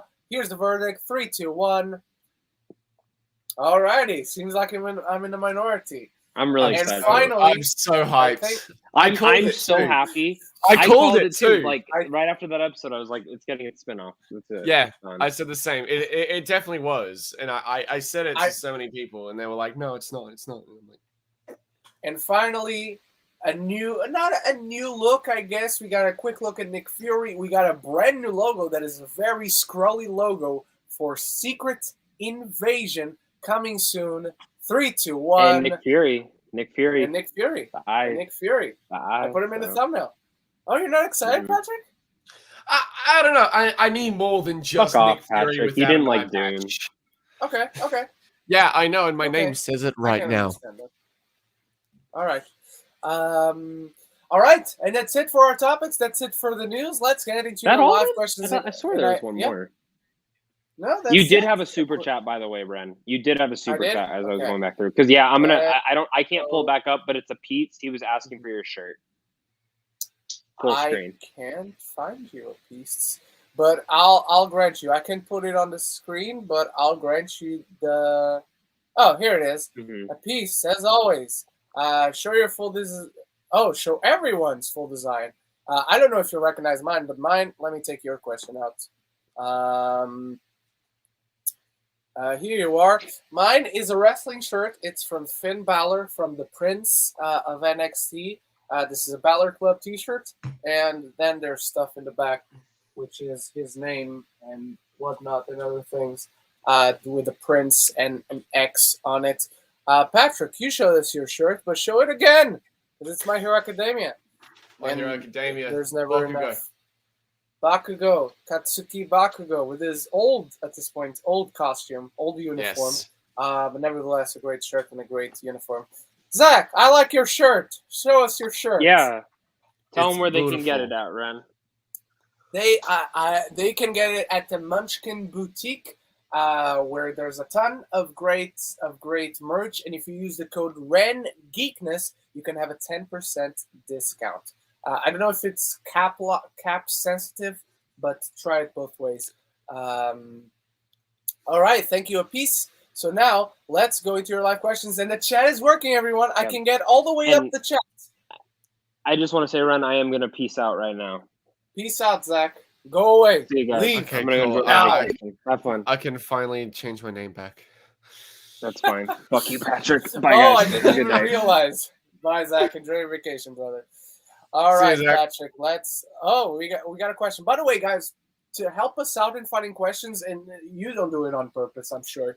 But to help us out finding it, make sure you always do put the question mark at the end of your questions, just so I can find. Because sometimes you guys are talking with each other, which I love, but we do want to get to questions. So I'm going to move. Network 98 forgot, which is perfectly fine. But if you do put the question mark at the end, it'll make it easier for us to quickly find the questions and move on from one to the next. Patrick, when is your next movie review? I do have a review, not this week, but the week after, because this coming week is fucking insane. I've got to edit Chucky episode 3, episode 4 reactions, as well as my sister's reactions to Evil Dead 2013 and Sinister. And those videos take so long. But I am going to have reviews for Dune. I'm going to have a review for Eternals. I'm going to have a review for, what is it, Last Night in Soho coming, which I'm so excited to talk about. Probably No Time to Die. I do want to talk about My Hero Academia World Heroes Mission, because that's slowly making its way up to my favorite movie of the year. I'm not going to lie. It's slowly making its way up there. The two favorite movies of the year so far are both animes. So, all right. Nathan Holton, will the new Predator film and the other films announced to go to Hulu go on Star in the UK, as we don't have Hulu? That's true, we don't have Hulu. So I would bet they go on Star, which is basically saying they go on Disney Plus. But maybe for the new Predator film, which sounds so exciting because this is exactly what I wanted for them to do with a Predator film. Go back in time to the Comanche times, the birth of America and whatnot. So exciting, which is not what you asked, Nathan. I just wanted to get that out there. My big guess is yes, they'll go on Star, but maybe, as it happens sometimes, it just happened this week in Portugal. In Portugal, Red Notice is not a Netflix movie. It went to theaters. So maybe same with us. We will be the lucky ones. Oh, really? Okay, so maybe it's an international thing. But over here in the UK, it went to Netflix as well. So ours is the same with Tick Tick Boom. We're not getting it on Netflix. It's purely theatrical. Oh, okay. That one is in theaters here right now, but it's coming to Netflix, this week. Or maybe it's doing that. I don't know. But I know I'm seeing Tick Tick Boom tomorrow as I go for round 4 of My Hero Academia. Jesus. Okay. All right. But yeah. So look, Nathan, I would bet that that's where they're going to start to Disney Plus, but maybe we'll be lucky and we will get it in theaters, which I so hope we do, man, because I want to watch a Predator film in theaters. Yeah, that's not the Predator with Mecha Bitch at the end. No. Network 98, Patrick, what did you think of Eternals? It is the first MCU movie I have loved since probably Guardians of the Galaxy or Ant-Man. Wow, okay. I have very divisive opinions on the MCU. I'm not gonna ask. I'm sorry, guys. Movie fan, number 1. This is a weekly ranking. Number 1, No Time to Die. Number 2, Eternals round 2. Number 3, Spectre rewatch. Number 4, Red Notice. Number 5, Disney Plus Day. That's a good one. Good one on your movie fan. Jack Alexander, good friend of the show. My weekly ranking. Number 8, Louis Wayne, which I also watched. Number 7, Doctor Strangelove. Number 6, Gladiator. Love Gladiator. Top 10 movies of all time. Oh, I was thinking Doctor Strangelove. That's a great film. I love Doctor Strangelove. Strangelove is great. It's just not in my top 10 of all time, personally. The Green Knight at number 5. Number 4, Squid Game, episode 7 through 9. The worst episodes of the show, if you ask me. I couldn't agree more. Well, I like episode 7, but episode 8 and 9 sucked. Number 3, Say Anything. I don't think I've seen it. I know of it. I don't think I've seen it. Number 2, A Clockwork Orange. Number 1, 500 Days of Summer rewatch. Now, I'll tell you right now, my number 1 would be Gladiator. After that, A Clockwork Orange. After that, The Green Knight. After that, Doctor Strangelove. 500 Days of Summer. Then Louis Wayne, and then Squid Game. I never fell in love with Squid Game in the first place. I enjoyed it for the first 6 episodes. Episode 6 is the best one, and then it goes down for Which me. one was episode 6? That was the one with the marbles. Yeah, that was that episode almost broke me. I really loved episode 7 though. Just the whole, 50-50 falling platform thing. That was a very thought-provoking episode as well. I think I didn't like it because they didn't establish the rules of that specific game well. Because I'm like, okay, you can just walk on the beams. That was my biggest problem. But they never because you could because you could do like the split sort of hobble across sort of thing.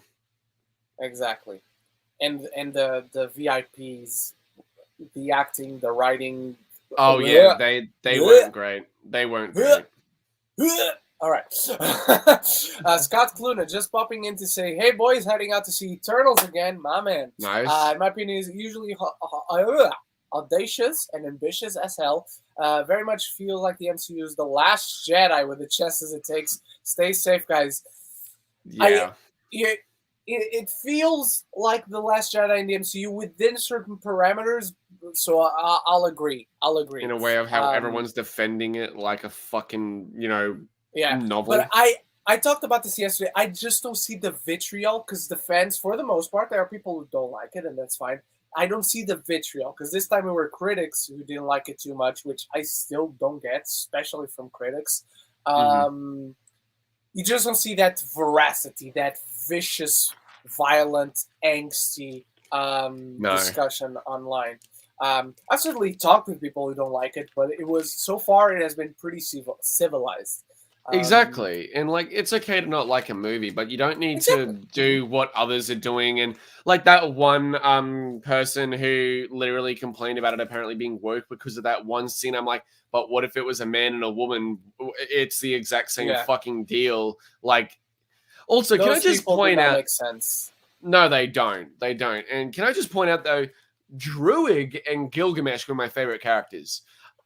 Gilgamesh is so good. I Oh love man. Don Lee, man, Uh, is so fucking good. I loved him in Train to Busan, and this just yes. oh Gentle man, giants are the best giants. That's what I say. look at what's his name from The Princess Bride? Andre the Giant. Andre the Giant, literally. Yeah. What a gentle giant. Anybody want a peanut? Yeah. Right. Movies and Trains Studio. My weekly rank: number 1, Blade Runner 2049. My man. Number 2, Mud. Number 3, Fiddler on the Roof. I have never seen a single adaptation of that. If I were a rich man. I know the song belongs to that one, though. That movie. Number 4, Hell or High Water. Love that movie. Number 5, Yep. Home Sweet Home Alone. I would change Hell or High Water and Mud, and that's it. Fiddler on the Roof I wouldn't include on my ranking because I've never seen it. But thank you for sharing. Can I just say something about Home Sweet Home Alone really quick? Mm-hmm. One thing I noticed, and you'll see it when I because I actually recorded a reaction for the movie to go up in December for Christmas. One thing I noticed when watching the movie was it constantly tried to recreate scenes or do scenes from the first 2 movies in its own way. But all that did was made me want to watch the first 2 movies. So what's the point on having a new movie if all it's doing is referencing and using lines or moments from the original movies that is just going to make the viewer want to watch the better films? Yeah, exactly. I agree. So it just made me want to watch the better films. I guess it has that. All right. I don't have a weekly ranking this week, but I finally watched Last Night in Soho in theaters, and I really like it. It was one of the films I was looking forward to watch this year. Same here, and it's great. I get to finally see it again on Monday. We have our premiere screening here in Brisbane, and I'm going to go and see it again. I'm so excited. The 3 of you, now the 2 of us, what if they made a movie with a runtime of 24 hours? I would watch it in chunks. That's all I gotta say. I would not watch it. Whoever makes that movie would only have that movie for their career. You might as well make it a fucking TV show. And it would flop hard in the box. How long would it? Like, can you imagine how long it would take to make a movie that would have a runtime of 24 hours? Fuck, that would be at least a 10-year production, not even taking into account post. Yeah. I think all the stages of production, the 10 years are. I wouldn't even say it takes 10 years. Like 5 years for all the stages of production. Not that you would make like an Avengers Endgame type of film that would have a 24. It would have like whatever a drama, a police detective story, and whatnot. Yeah, like a drama or a really art house film in the same sense of like your Irreversible or your Birdman. Or whatever, in the same vein of those films. Especially Irreversible, actually. I watched that for the first time the other week. Great French film. It's not a French film. What am I saying? Wait, is it a French? Which one?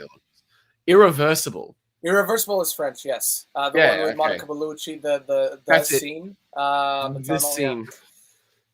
Yeah, you ever want to feel the most uncomfortable ever watching the film? Like French The horror. Last Duel. The Last Duel has nothing on Irreversible, and I'm not making light of The Last Duel, by the way. Or Martyrs, or a Serbian film, or Alea. Have you seen Alea? I don't think so, but a Serbian film is also it's another level. Like Irreversible, I think it's a good movie, and that scene is exactly the kind of uncomfortable it needs to be.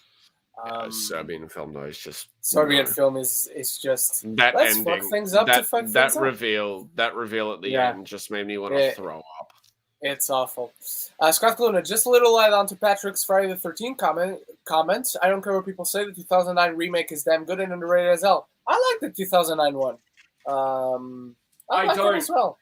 But I bought the 6. All right, nice. I mean, I have not seen them all. I've seen the first one, the second one, the third one, And I think the 2009 one, that's it. But I do want to binge them all and watch them. Just so I can say I've seen all the Friday the 13th films. I recently did it with Halloween. I want to do it with the Nightmare on Elm Street. And then I want to do it with... In fact, I think I'm going to do it first with Friday the 13th. I'm going to tell you this right now. Halloween's 6, The Curse of Michael Myers is going to look Oscar-worthy compared to half of the Friday the 13th films. Oh, wow. All right. Okay, I better be prepared then. Have a few drinks in your system. Weekly ranking. Number 4, Red Notice. Number 3, Prometheus. Number 2, Alien Covenant. And number 1, Spider-Man 2002. Yeah, I think I would rank them that way as well. I agree with you, Joe. I'd swap around Covenant and Prometheus, but otherwise I'm the same. All right.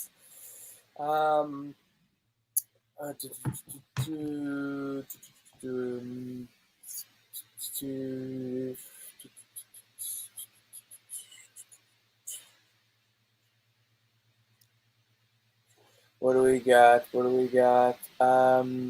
Okay, Gico AP, I'm combining my last week's weekly ranking and this week's, my weekly ranking. Let me just see if I... 1 of 2. Where's 2 of 2? Oh, there it is, right below it. My weekly ranking. The Cabin in the Woods, number 1, I guess. Yes, that movie's amazing. Mm-hmm. Number 2, The Texas Chainsaw Massacre, 1974. Never seen a single one of those. First number one's 3, great. Eternals. Number 4, The Harder They Fall. The Harder They Fall is really good. Number 5, Arcane. Number 6, I Know What You Did Last Summer. And number 7, The Texas Chainsaw Massacre 2003. Wait, the remake of Texas Chainsaw Massacre that low? That's one of the few horror remakes I love. I don't know. I mean, it's in last place, but maybe it means he liked everything they saw this week.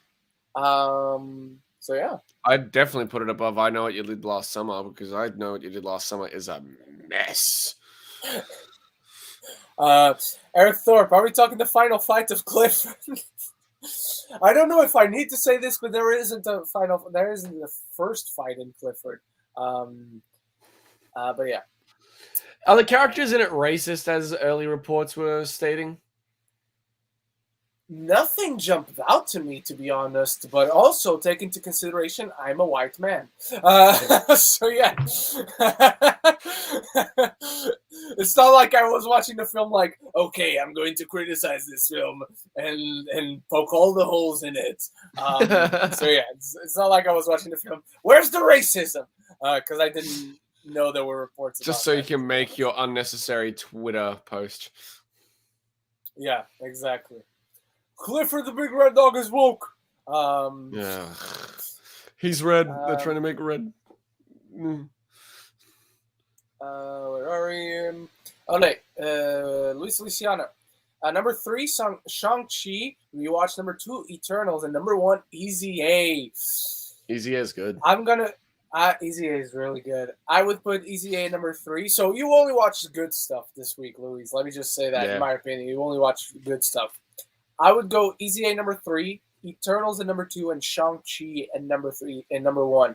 You guys know how hyped I know I've said this repeatedly. This is the first time I'm saying it. You guys know how hyped I've been for Eternals, how much I love them in the comics. How this was my most anticipated project in the MCU. Like, I'm anticipating everything else coming to the MCU. I'm not excited for anything in the MCU as I was for Eternals. So Eternals, as much as I do love it, even with its flaws, and I did a video essay about my biggest flaw with it. If you haven't seen it, please go check it out, because I'm very proud of that video. It still slightly disappointed me, as great as I think it genuinely is, and I think Shang-Chi just flows better as a film, as a story. But yes, you only watch good stuff this week, and that's that's what matters, Luis. That's what matters. That's what we like to see, in all honesty. Yeah, exactly. Dimitri Scott, I finished every episode of Supergirl. Patrick, I finished Supergirl as well, man. Supergirl ended this week. They had the 2-hour season finale. My curse is lifted. I am done with Supergirl. I don't have to watch it anymore. Now you're waiting for Flash. But Flash I still genuinely like. Even if I'm in the minority, I still genuinely like Flash. I still genuinely like Legends of Tomorrow. But I now have to, because I haven't given up fully on it yet.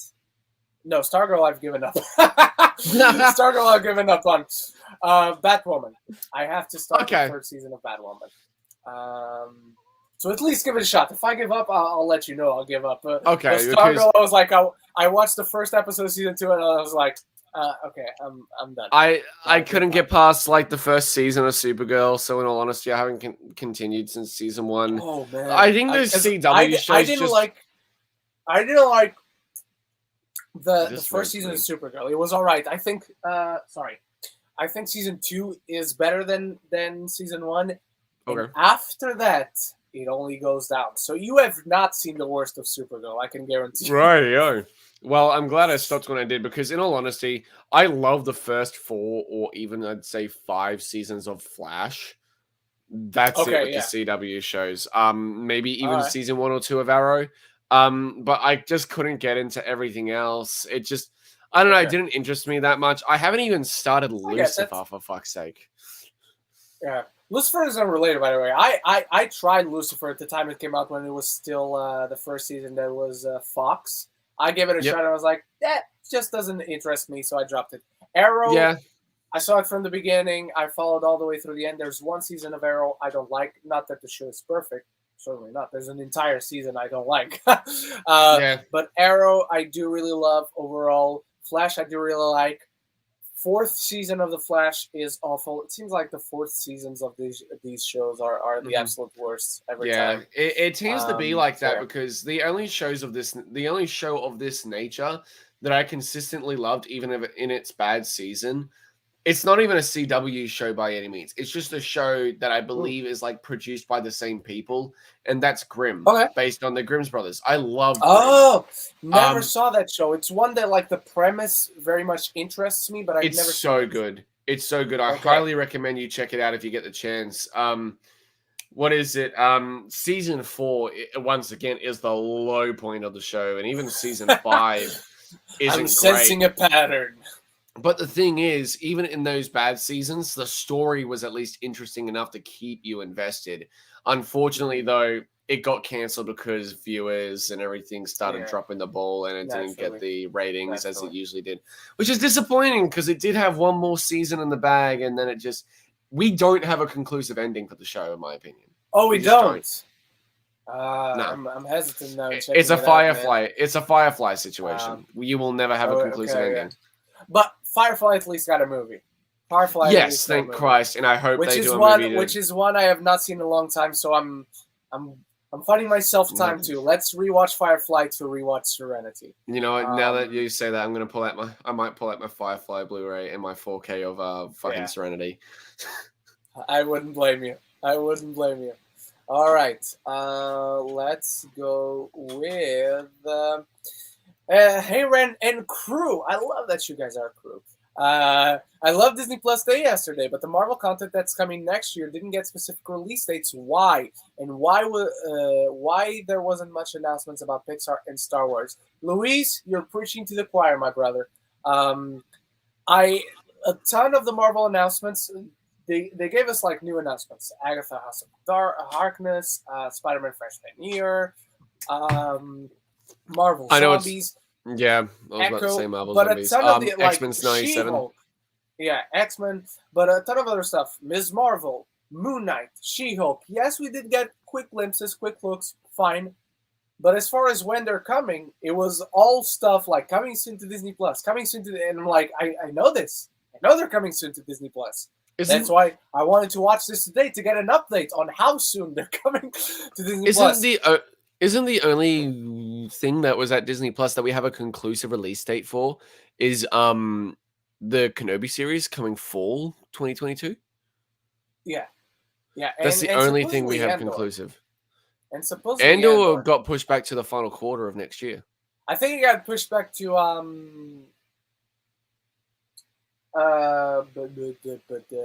think it's like November next year. Yeah, it's later 2022. Kenobi is like is March, April. Yeah. Which look, dude, I saw the artwork. I saw the artwork and everything. I saw the little featurette that they did, and I've seen tweets where people actually have seen the feature trailer that they've got sitting there to release eventually. Yeah, and apparently it does show that big Vader and Kenobi battle, like teasing it near the end, and I'm just sitting here going, "Oh!" Just so excited because knowing that Hayden's returning, knowing that Ewan McGregor's returning, knowing that this is a proper Kenobi series between A New Hope and Revenge of the Sith. and Revenge. Oh man, just I'm tremendously excited for Obi-Wan. I love Ewan McGregor. By far the best thing in the prequels, in every conceivable way. Look, Luis, I don't know what to tell you. I think the Star Wars portion of Disney Plus Day was an absolute bust because they didn't give us anything. The trailer, the sizzle that leaked with all the concept art and whatnot, and Kathy Kennedy being interviewed, Ewan McGregor, that was the video that they showed last year at Investors Day that we as an audience couldn't see, like only the investors could see. Really? And that leaked the previous day. That leaked on Thursday. And then yesterday they put up on Disney Plus like Obi-Wan Kenobi series. And you had a video to watch and it was that. It wasn't even in. Is that why with the sizzle reel stuff everyone was getting claimed? Well, because there was a massive claim issue. Isn't that why? Yeah, exactly. Because it was the thing that leaked the day before. To me, it makes no sense why they gave us absolutely squat when it comes to Star Wars. It makes no sense. Because in all that promotional material, if you go look at it, there's the poster for Obi-Wan. There's the poster for Andor there. In their big promotional thing that they made. Wait, they did a poster for fucking Obi-Wan? No, it's like a picture, like the Disney Plus logo that has like all the squares with all the content like they have in the platform. Oh, right. Yeah, the promo video for them with all the squares flying around. One of them was Obi-Wan, but it was like it was either an image of concept art or an image that already exists of Obi-Wan. Yeah, and then there was one of Andor. They should have at least given like little highlight reels with stuff from Andor that they've already got prepped. Stuff from the Book of Boba Fett. We should have at least got a new featurette or TV spot.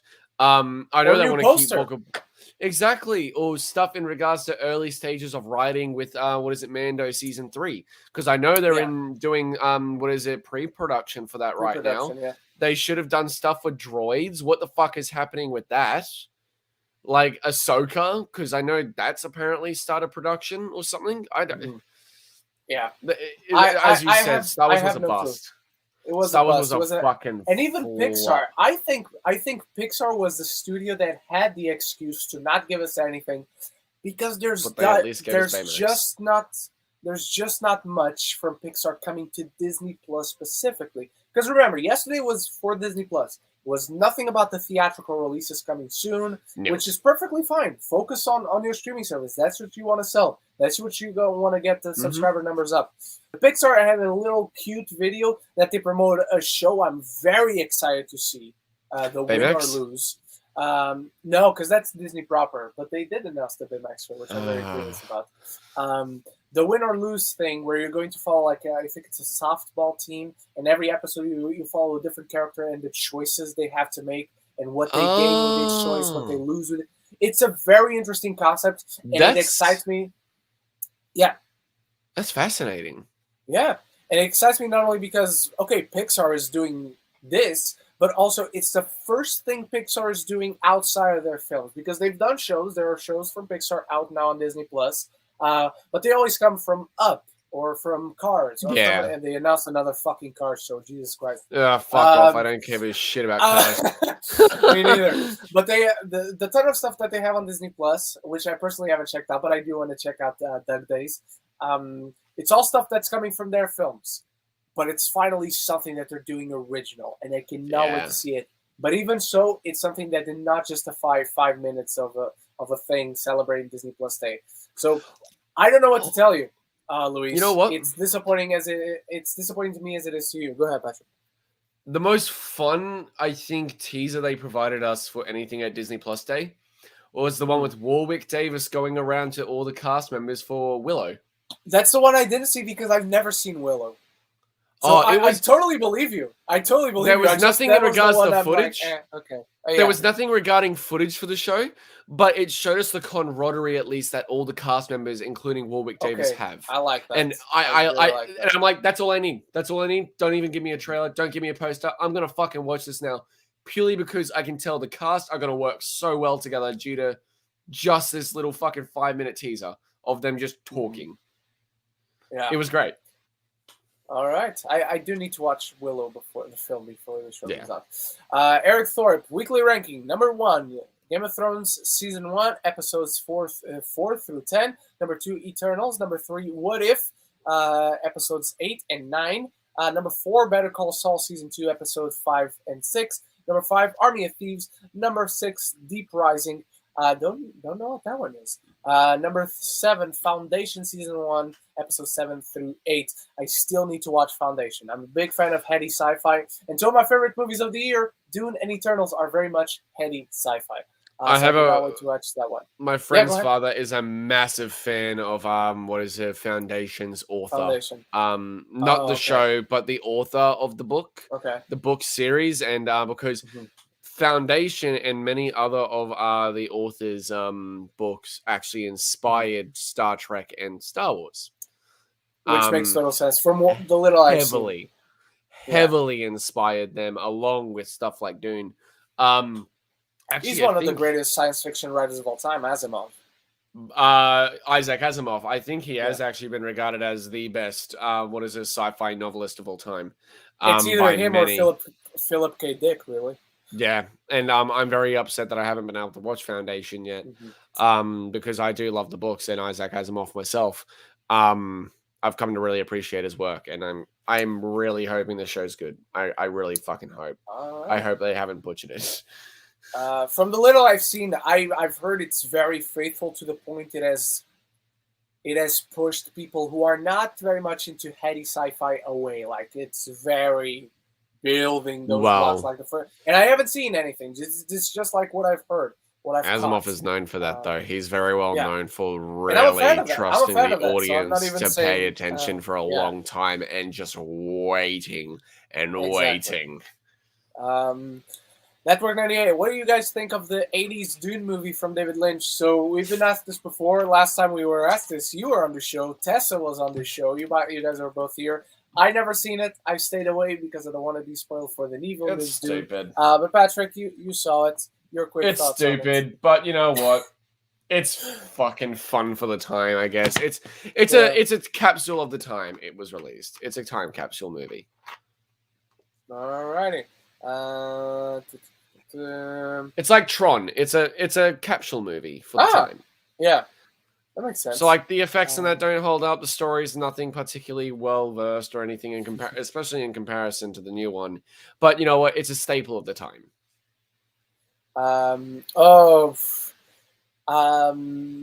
Okay, we said we're not going to talk specific, but I miss having Zeke on the show. So Zeke, you're here. I'm going to address your question. Just woke up. So sorry if you addressed this. We haven't, and we're going to be really careful how we answer your question. Thoughts on John Campia's leaks? Do you think they're real? Yeah, they are. They are. That's all we can say. That's all we want to say. But yes, they are real, unfortunately. So if you haven't seen the leaks, we're going to be careful on addressing it. Because if you have stayed away, good on you. Stay away. Good. Lucky bastards. Lucky bastards you are.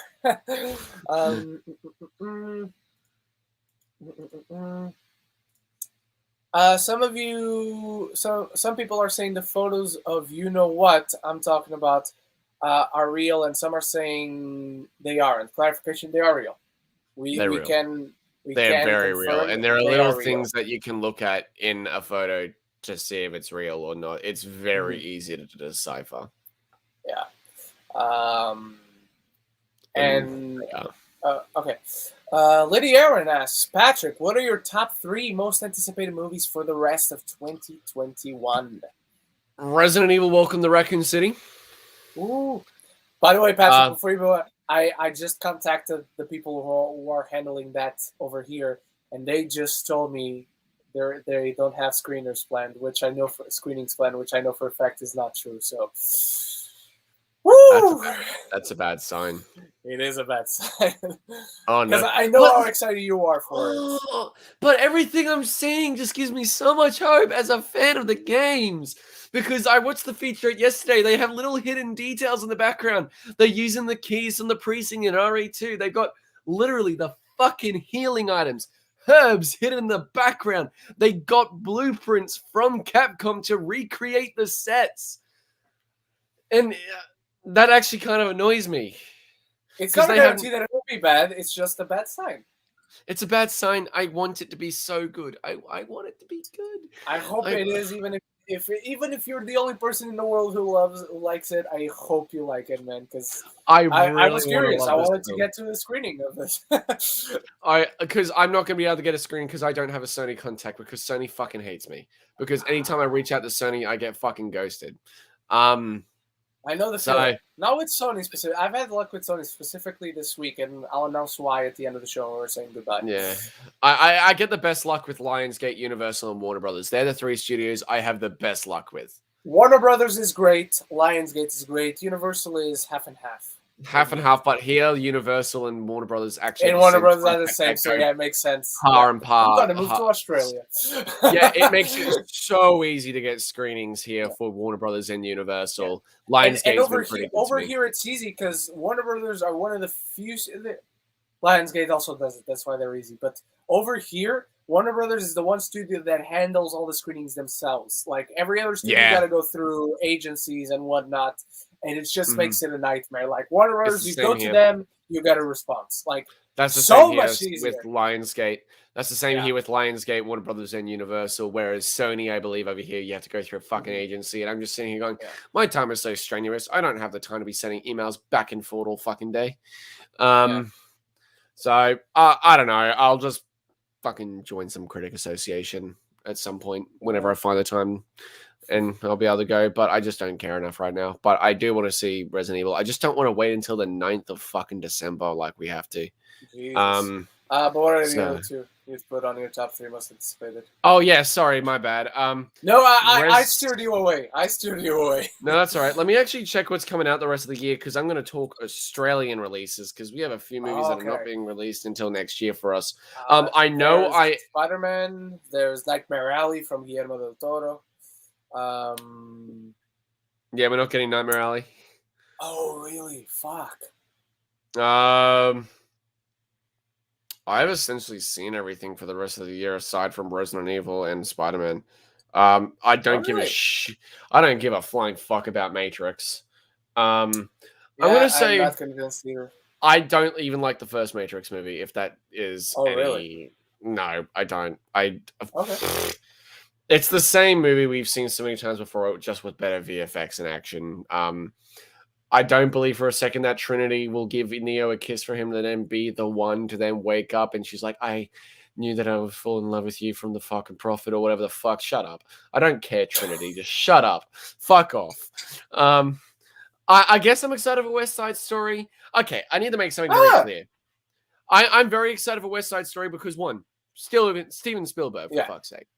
Also, Ansel Elgort is a great actor, and I refuse to pan or boycott an actor because of allegations that have no evidence behind it as of right now with public information. Some of them have been proven. I'll say that. I'm not gonna boycott anything. I'm gonna watch the film and whatever that's another thing. It's outside of the film, but I think exactly it's also right. important to address. Yes, it is important to address it, and I haven't seen anything in regards to the evidence, so that's on me if there is. But I believe in not judging someone until they're proven guilty, because I've actually been in that situation before, and it sucks. But if he is guilty, he's guilty. But I also want to point out that even with this, with like the whole Amber Heard situation or the whole Ansel Elgort situation, guilty or not, there are hundreds of people working on these fucking films. Yeah. To boycott it is discrediting so many other people and their hard work. So I'm still excited for West Side Story. I'm excited for Resident Evil.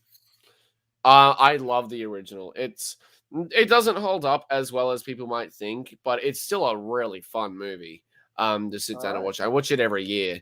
We don't really have much else. We've got Venom. We've got Boss Baby, A Boy Called Christmas. A Boy Called Christmas. Oh, T-Tain. Titan, you're getting Titan. Nice. I'm so happy we're getting that in theaters. T-Tain, very excited. That's really good. That's the film that, no, it was the second one, but it was one of the opening films of the London Film Festival for me. Mm-hmm. Really like it. All right. Do you think we will have a Madam Web Easter egg or some future mention or post-credit scene with the multiverse opened and Spider-Verse now? So you're naming all of the possibilities. So one of them, sure, it's possible. I don't think we're getting a Madam Web Easter egg this on No Way Home. Maybe in Multiverse of Madness. If anything, I would actually say it's possible that she's integrated into the Spider-Verse movies, starting with the second one. Like we had now Spider-Man 2099 with Miguel O'Hara, Oscar Isaac in that film in the post-credit scene of the first one. In this one, we could open it up even more and at the end have Madam Web. I don't think she's coming into the live-action films. I could be wrong, but that's just what I think.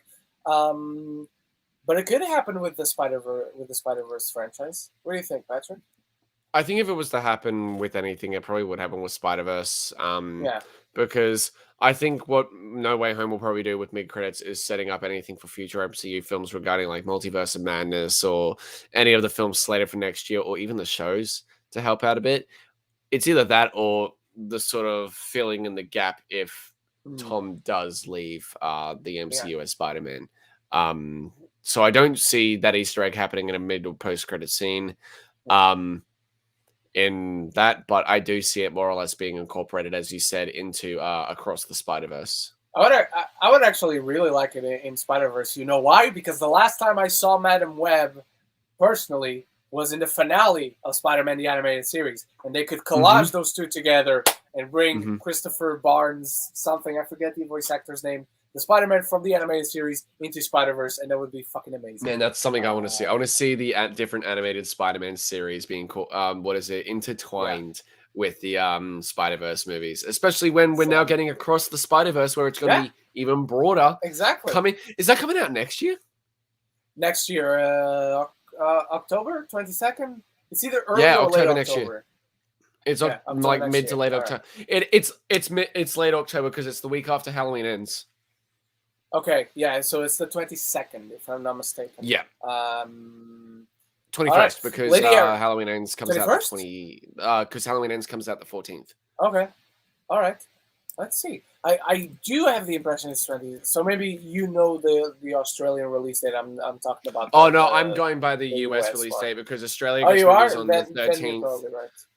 Yeah, because we get movies on the October 7th. October 7th. Oh, so it's the week before then. Yeah, it's the week before. What? Maybe it was in late April because I remember they delayed it once to April, and then it was late again. It had to be delayed again for. Hang on, you're getting it. You're getting it October. We're getting it September. October. Oh shit! Focus.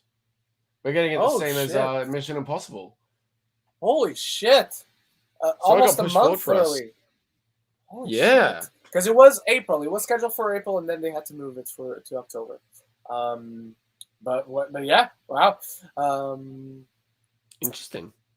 I asked Ren this yesterday on his Disney Plus live stream. So this is for Patrick and Zach. Zach's not here anymore.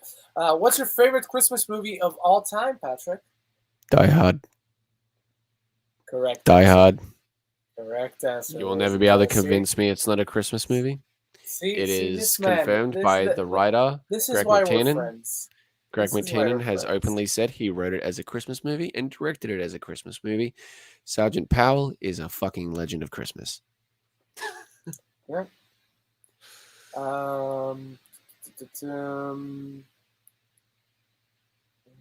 Where are you? Ren, Patrick, and Zach, what are your thoughts on the tragic event that happened last week at the Astroworld concert? Just wanted to hear your thoughts on this, as I think it's really sad. I don't know what that is. Astroworld concert 2021. What happened at the Astroworld concert? Hang on, let me look it up. Everything we know about the Travis Scott Astro World tragedy. Oh, the Travis Scott thing. Okay. Because a few people, I don't remember why, because I didn't dive deep into this. I did not investigate or anything, but a few people started suffocating and died on what was meant to be a concert. Like they couldn't breathe. Even because I think it was something to do with smoke machines and whatnot. Is And a that the few thing people just where started. he wouldn't stop singing or stop the show for Yeah, them? exactly. Yeah, Ugh. I saw and that on TikTok and I was horrified, and that's why I haven't looked into it.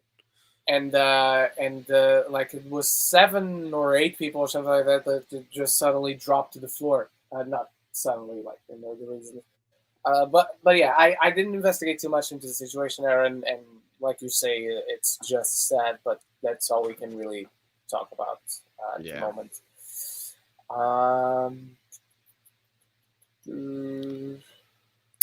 More questions.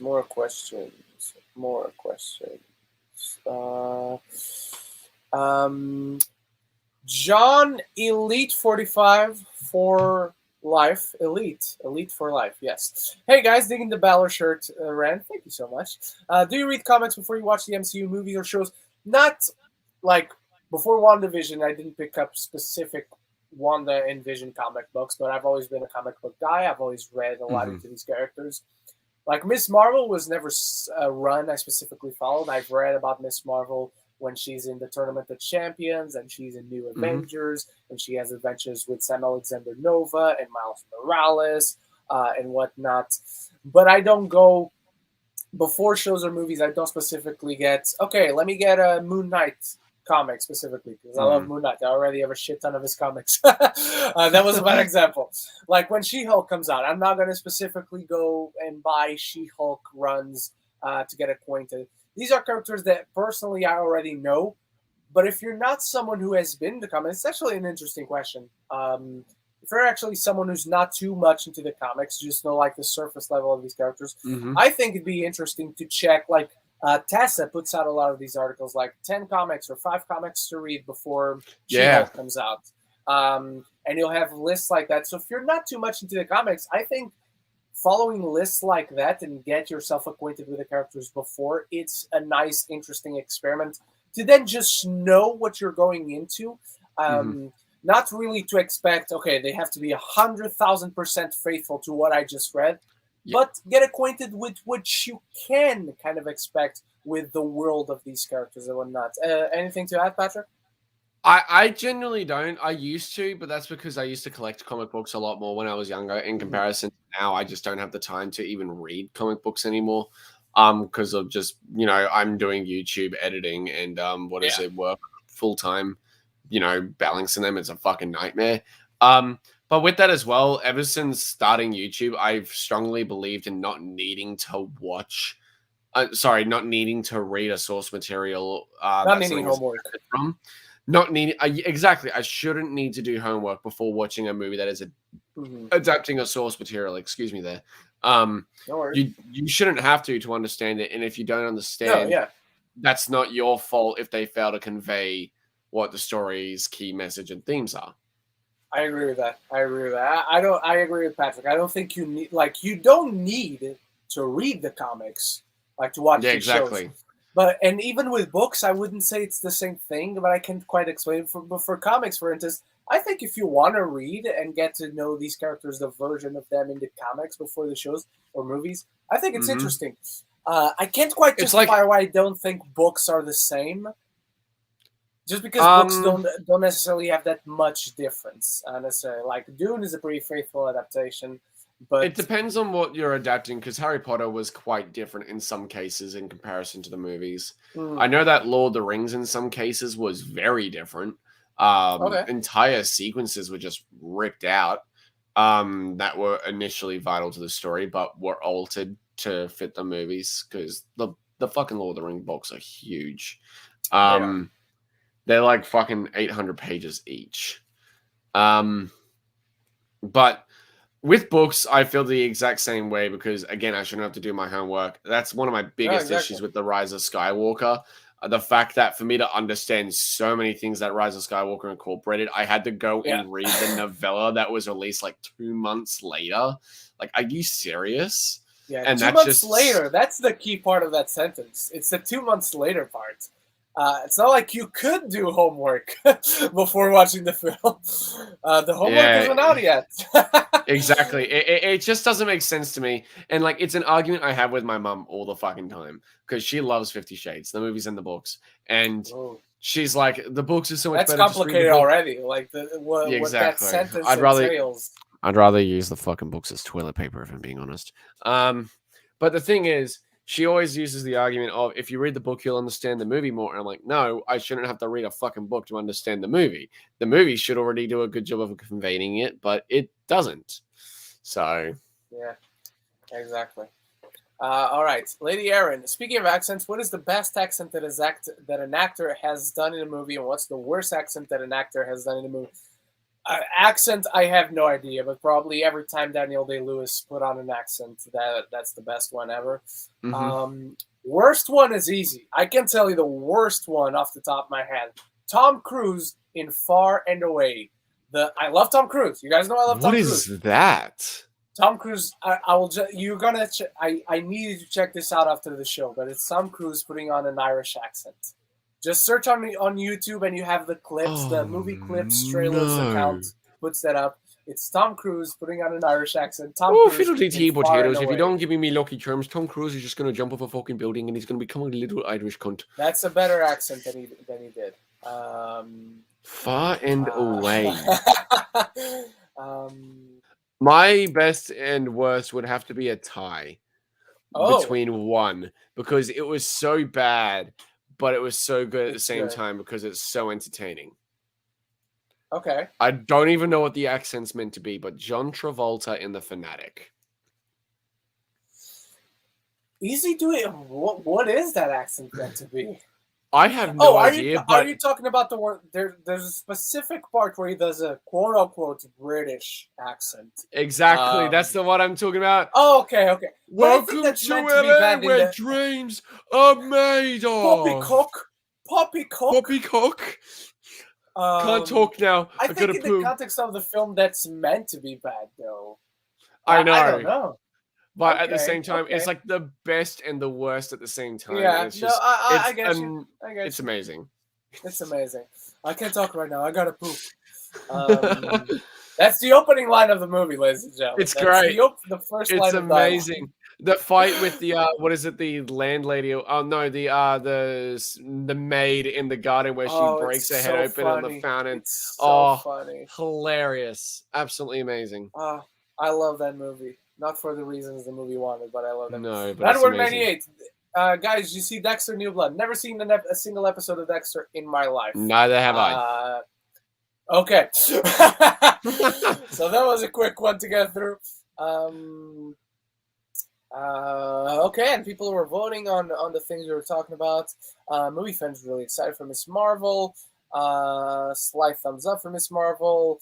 Double thumbs up for Moon Knight. Miss Marvel gets a mostly unanimous thumbs up. Ironheart logo gets a thumbs down. Middle of the road for Agatha. Secret Invasion gets a thumbs up. I love that you guys participated in this. Yeah, it's great. All right. And yeah, okay, we're caught up. Lady Erin, Ren, I wanted to tell you that I listened to the rest of Ed Sheeran's... Oh, okay, the Ed Sheeran number 6 collaborations last night, and you were right, that it's really good. So for you, Ren, how would you rank all of Ed Sheeran's albums? My ranking is number 5 Plus, number 4 Multiply, number 6, number 3, number 6 Collaborations Project, number 2 Equals, and number 1 Divide. I don't know how I rank them all, to be honest. I know Divide is number 1. That's a perfect album. I don't skip a single song in that album.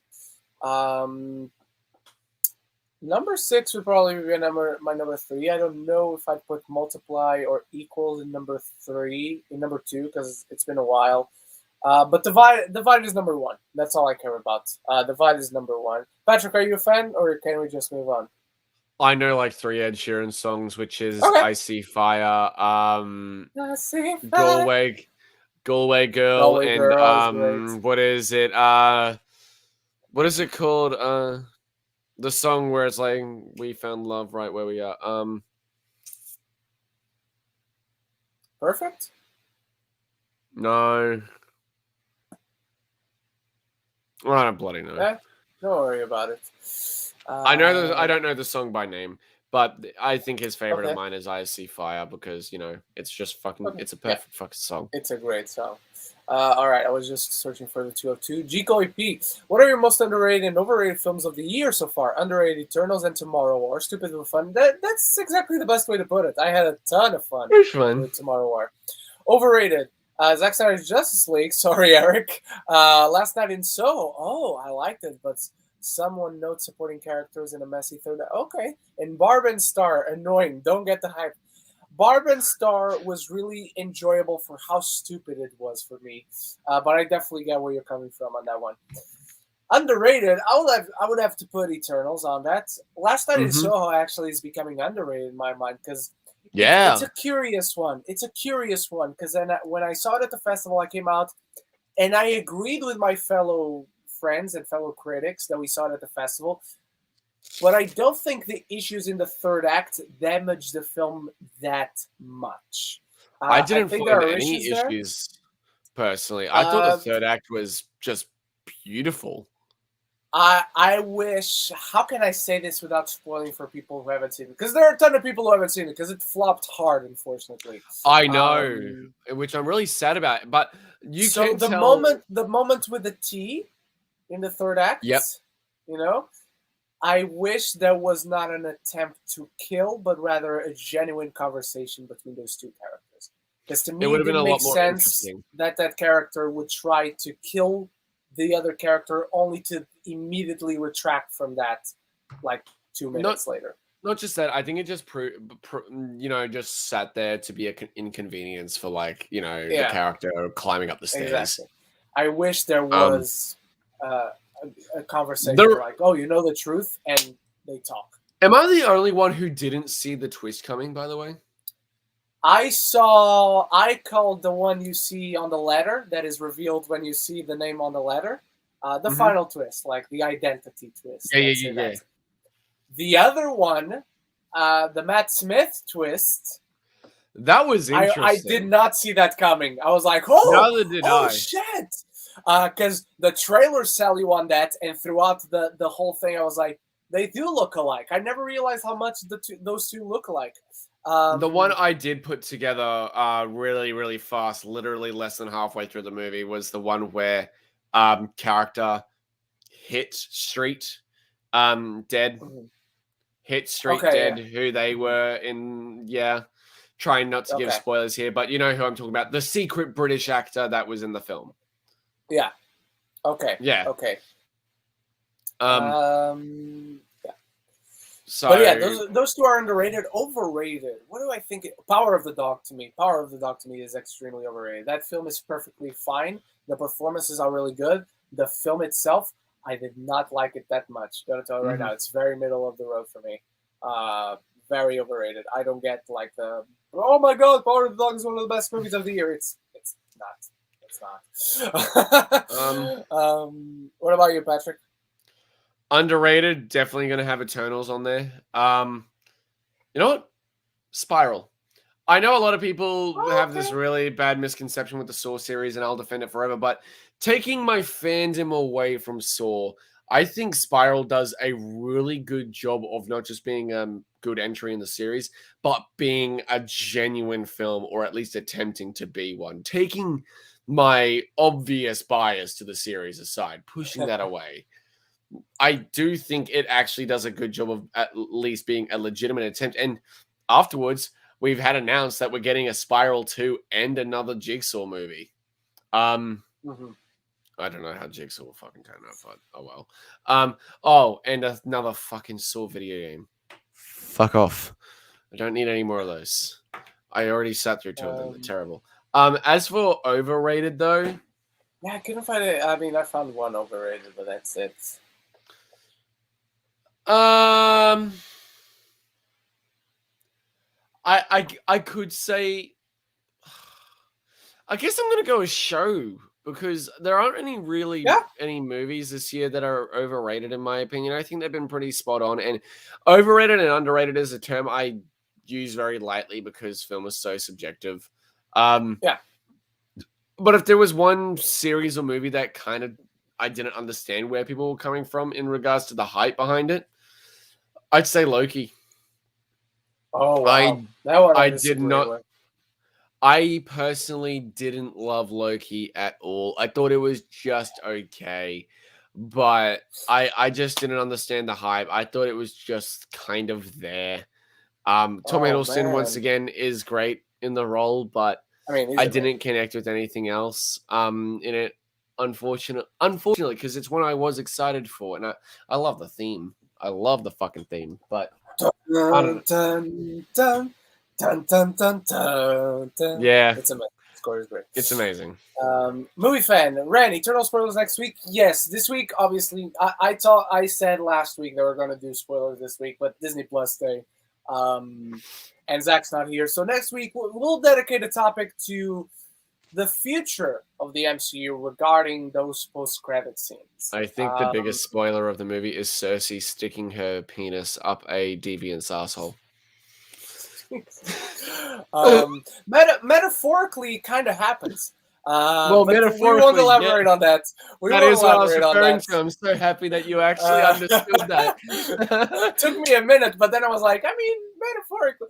Yeah. Next week, we'll dedicate a topic to that.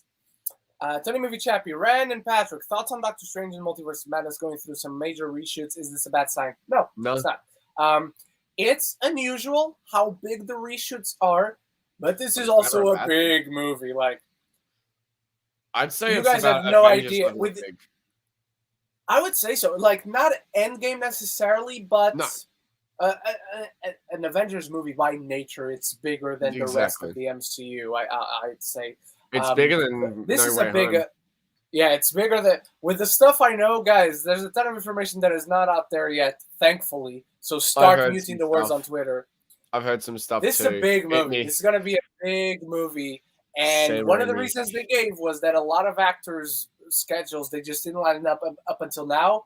And that makes total sense with what we've heard. It's not getting delayed, though. We know it's not getting delayed. These reshoots are all being done around the post-production process as well. Mm-hmm. So as of now, we don't know of any delay that's happening because they're trying to work while post-production is happening. They're doing the reshoots that incorporate those reshoots in last. So it can still be on track to finish at the right time for their May release next year, I think it is.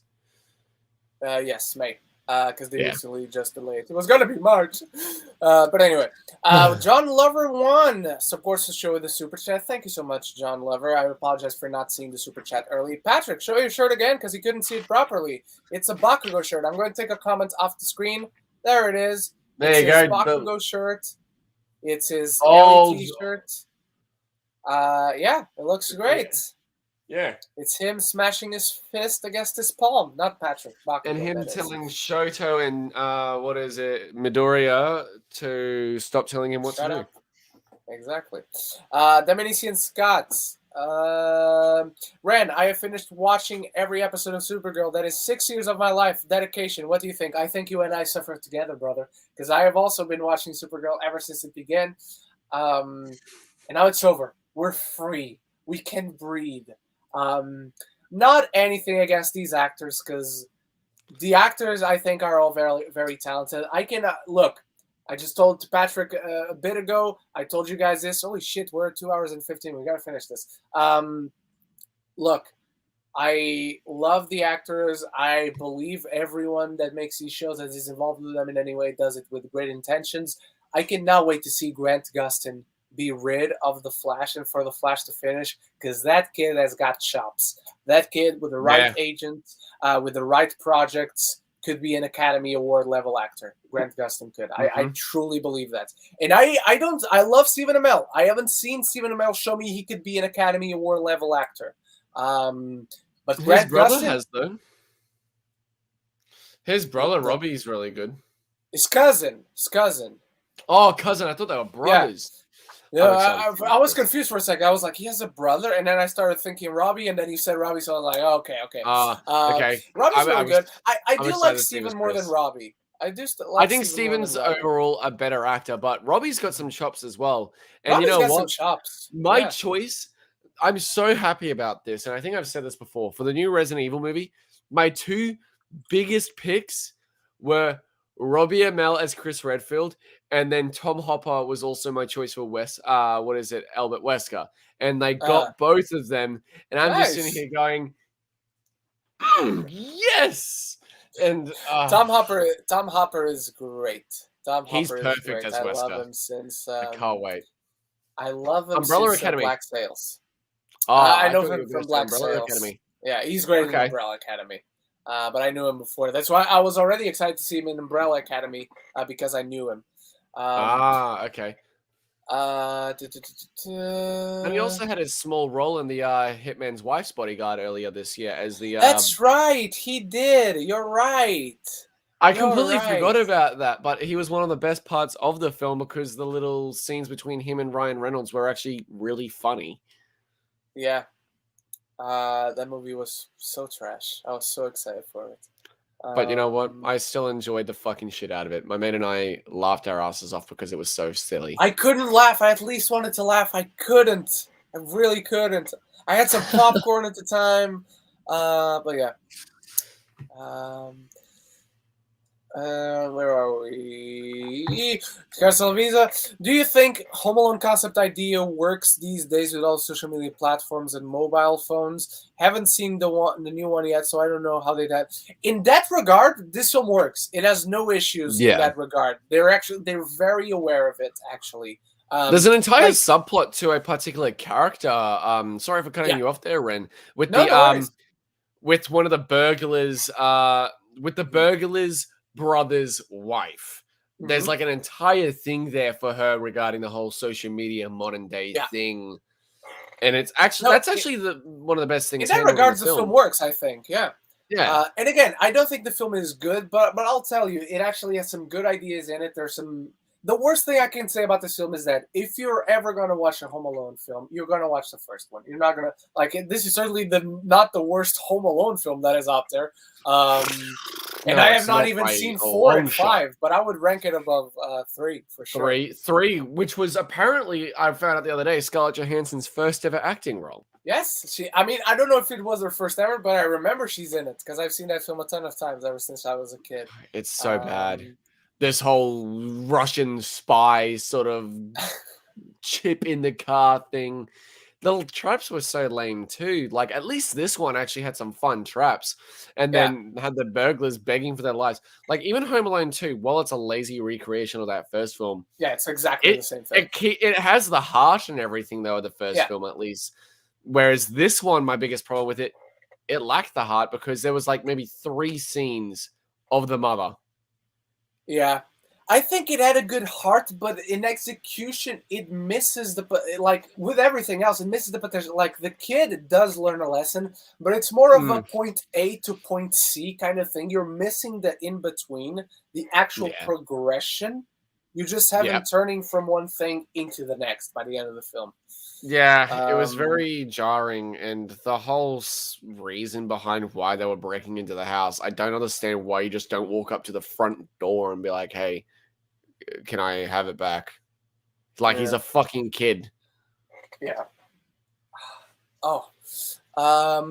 Weekly ranking. Number 4, Ghost Rider. Number 3, Dune. Number 2, Blade. And number 1, Eternals. I'd have Dune as my number 1, Eternals after that, then Blade, and then Ghost Rider. By the way, if you're watching the Blade movies, the next one is the best Blade movie. Blade 2 by Guillermo. Really? I prefer Blade 1. Really? I think Blade it's very close. Superior. It's very I do love Blade 1. I never liked Deacon Frost, though, as a villain. No, he's not very good. But I just felt like Blade 1 flowed a lot better. Okay. I really love that opening nightclub scene. The opening is amazing. But to me, it's the Guillermo del Toro in it. There's just so much style. There's a really cool story. Like the characters all stand out. The villain is fucking amazing and Ron scary fucking as shit. Perlman. and Ron Yes, fucking Perlman. exactly. All right, let's take 5 more questions really quick. GGOP, what are some movies where you simply don't get where the critics are coming from, whether positively or negatively? Sharknado. So off the top of my head, I'm going to do it again. Eternals, Power of the Dog. I certainly like some Men of Steel. I don't get where the critics are coming on Men of Steel. No, I rewatched it. I rewatched it before Zack Snyder's Justice League, and it's fucking amazing. I love that movie. Other John Carter, I don't get what critics saw. That film is fucking amazing. I love John Carter. Never finished it. Oh, dude, so good. And it hurts. The ending hurts because a sequel never came. And it spoiled. And it flopped hard. Kingsman: The Golden Circle. Kingsman: The Golden Circle is very underrated. Yes, I agree. I love that movie. The first one is better, but only slightly. Both are great. Barely. I love both. Barely. They're both as good as each other, in my opinion. And, easy answer, but the most underrated movie of all time. Say it with me, everyone. Treasure Planet. Oh my god, that should have gotten a sequel. It should have had a sequel too. Treasure Planet was so good. That song as well during the big montage sequence and that movie makes me teary-eyed, man. Also, I think you have a super chat from I do. John Lover.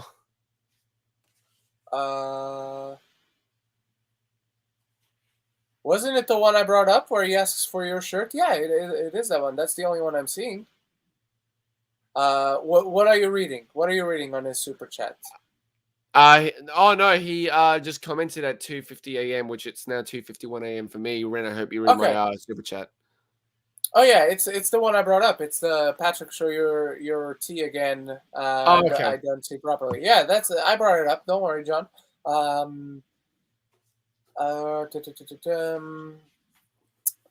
Okay, let's take this one. Ren, Patrick, what are some of your favorite movie scenes in movie history?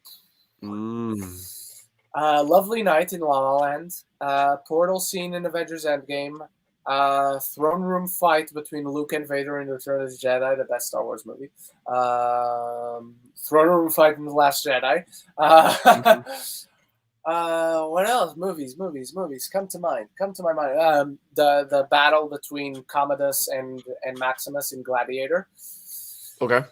I'm gonna say the Battle of Helm's Deep in Two Towers. Ooh, nice one. I'm now plucking from my favorite movies of all time. So, the finale of Terminator 2. That's when boys become men. That's when men cry. That's not when boys cry. That's when men cry. Then, there are like 2 scenes in that movie that you can use as well. The the massive truck chase. Yes. What is it? Oh, dude, when I found out that was practical, it blew my mind. James Cameron, you maniac. We love you for that. We love you for that. Patrick, I don't know how unpopular this is, and I don't think you would dispute that it is one of the greatest scenes of all time, but it's not the scene where everyone else cries, but it's the one scene where I cry in The Lion King when the Simba ascends Pride Rock at the end. After the battle, after everything. Chills every fucking time. Just chills every time. Every time. I'm getting chills right now. Just thinking about it. Hans Zimmer did not need to go that hard with the fucking score. No. He just laid his massive dick on the table and he was like, this. That was him with his big dick energy. I actually think his massive fucking schlong wrote the score for that moment. Yeah. His massive schlong was coordinating, was orchestrating the whole thing. That's exactly right. That was his conducting stick. That was his baton. Exactly. I'd say as greatest scenes as well. The the scene where Andy Dufresne escapes Shawshank Prison. Oh yeah. Or another moment in that movie that brings tears to my eyes every fucking time. The Brooks fate in Shawshank Redemption, or even the death of John Coffey in The Green Mile. That scene, man. That scene with John Coffey's execution, just fucking brutal. Amazing. Oh man. I'll also pull out the. Yes, you will. God damn it. I was like, I realized what I said, and I'm like, hope nobody says anything, and you did. Roy Batty's speech at the end of Blade Runner is amazing. Yep. I've seen things you wouldn't believe. Yeah. And not the fight, but the conversation between Deckard and Kay in Blade Runner 2049. Those are two amazing scenes, and yeah, so many scenes we could go with. Fuck it, I'm gonna bring it up. It's my favorite. What is it? Twist reveal in any movie ever. What is it? The big reveal at the end of Saw. That scene every fucking time. Good one. Like literally, I know I'm a massive Saw fan, but I have to incorporate. I'm a massive Saw fan too. I agree. It might be the best horror movie twist of all time. It just might be, because that moment where you see the body that you've thought is dead the last 95 minutes of the fucking film is rising up, and you're like, oh, yeah. And then that music kicks in, that da-da-da, da-da-da, da-da-da-da, and there's just, so many people are so ungrateful to be alive, but not you. Lady Aaron is calling me out because I didn't mention Casablanca. I won't. The ending is fantastic. Yes, it's one of the best scenes of all time. But I'm actually going to say the conversation they have where she's trying to get Rick to go with her, and he doesn't feel it's right. And then by the end of that scene, you're like, oh, okay, he's gonna go with her, and he doesn't go with her at the end. He's selfless at the end of that film. He comes from a character who was very angsty, very bitter, very selfish about his past and her decision, and lets her go because it's what the best for her. Casablanca. Oh, I just thought of one more scene. One of the most underrated movies ever. One of the most underrated movies, and honestly, a moment that shocks me every time. Treasure Planet, the death of the captain trying to escape the black hole. Oh, yes. Mr. Scroop cutting the rope. Mr. Scroop, yep. So good. Oh, man, that moment. Like, it's just an intense scene. And then when he cuts the fucking rope, you're just like, no fucking way he just did that. Can you imagine when I direct the live-action Treasure Planet, that scene in live action? Mwah. Oh, dude. So good. Fuck. I'm manifesting that shit. All right, let's go with this one. Best and worst movie quote of all time. I don't have a worst movie quote of all time. I mean, maybe The Fanatics. I can't talk right now. I gotta poop. There are so many great quotes of all time. There are great ones, but the best one is "Why do we fall?"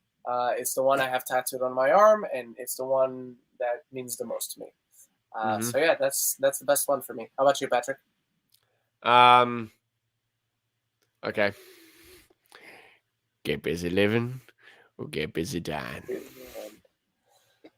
That's a great one. Shawshank, I love it. All right, let's call it a day with that one. That'll be it for this week's Geeks Roundtable. One of the longest episodes, if not the longest episode, but we got some news coming. Very, very good.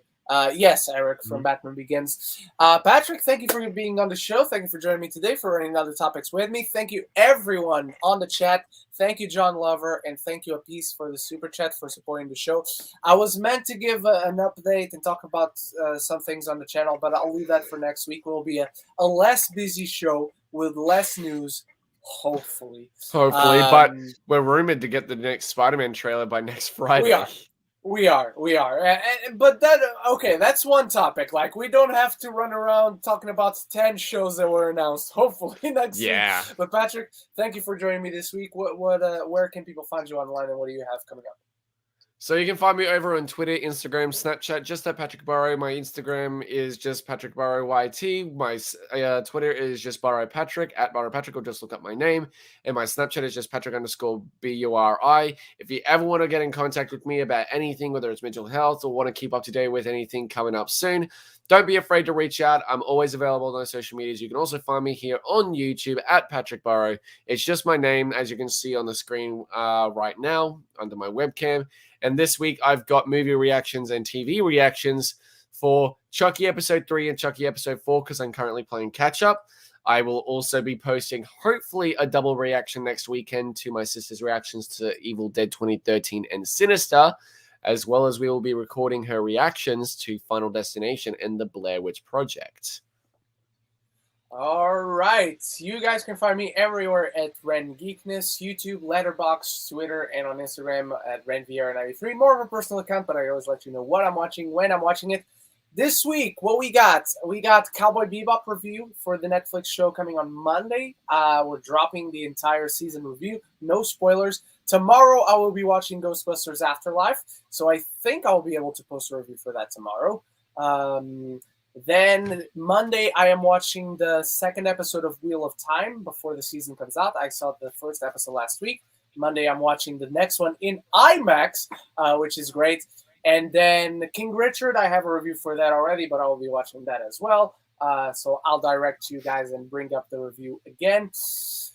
And I think that's it right now that I can confirm. And obviously, whether I get a screener or not, I hope Netflix doesn't ignore me this week. It's not Netflix. They have an agency here as well, which sucks. Yeah. But Tick Tick Boom review is also coming. So it's going to be a packed week. Not the most packed we've had, but a packed week. So stay tuned for all the reviews. Turn those notification bells on. Subscribe to the channels if you haven't. Make sure to follow us everywhere except on the street. Up until then, ladies and gentlemen, thank you so much once more. So love each other and love.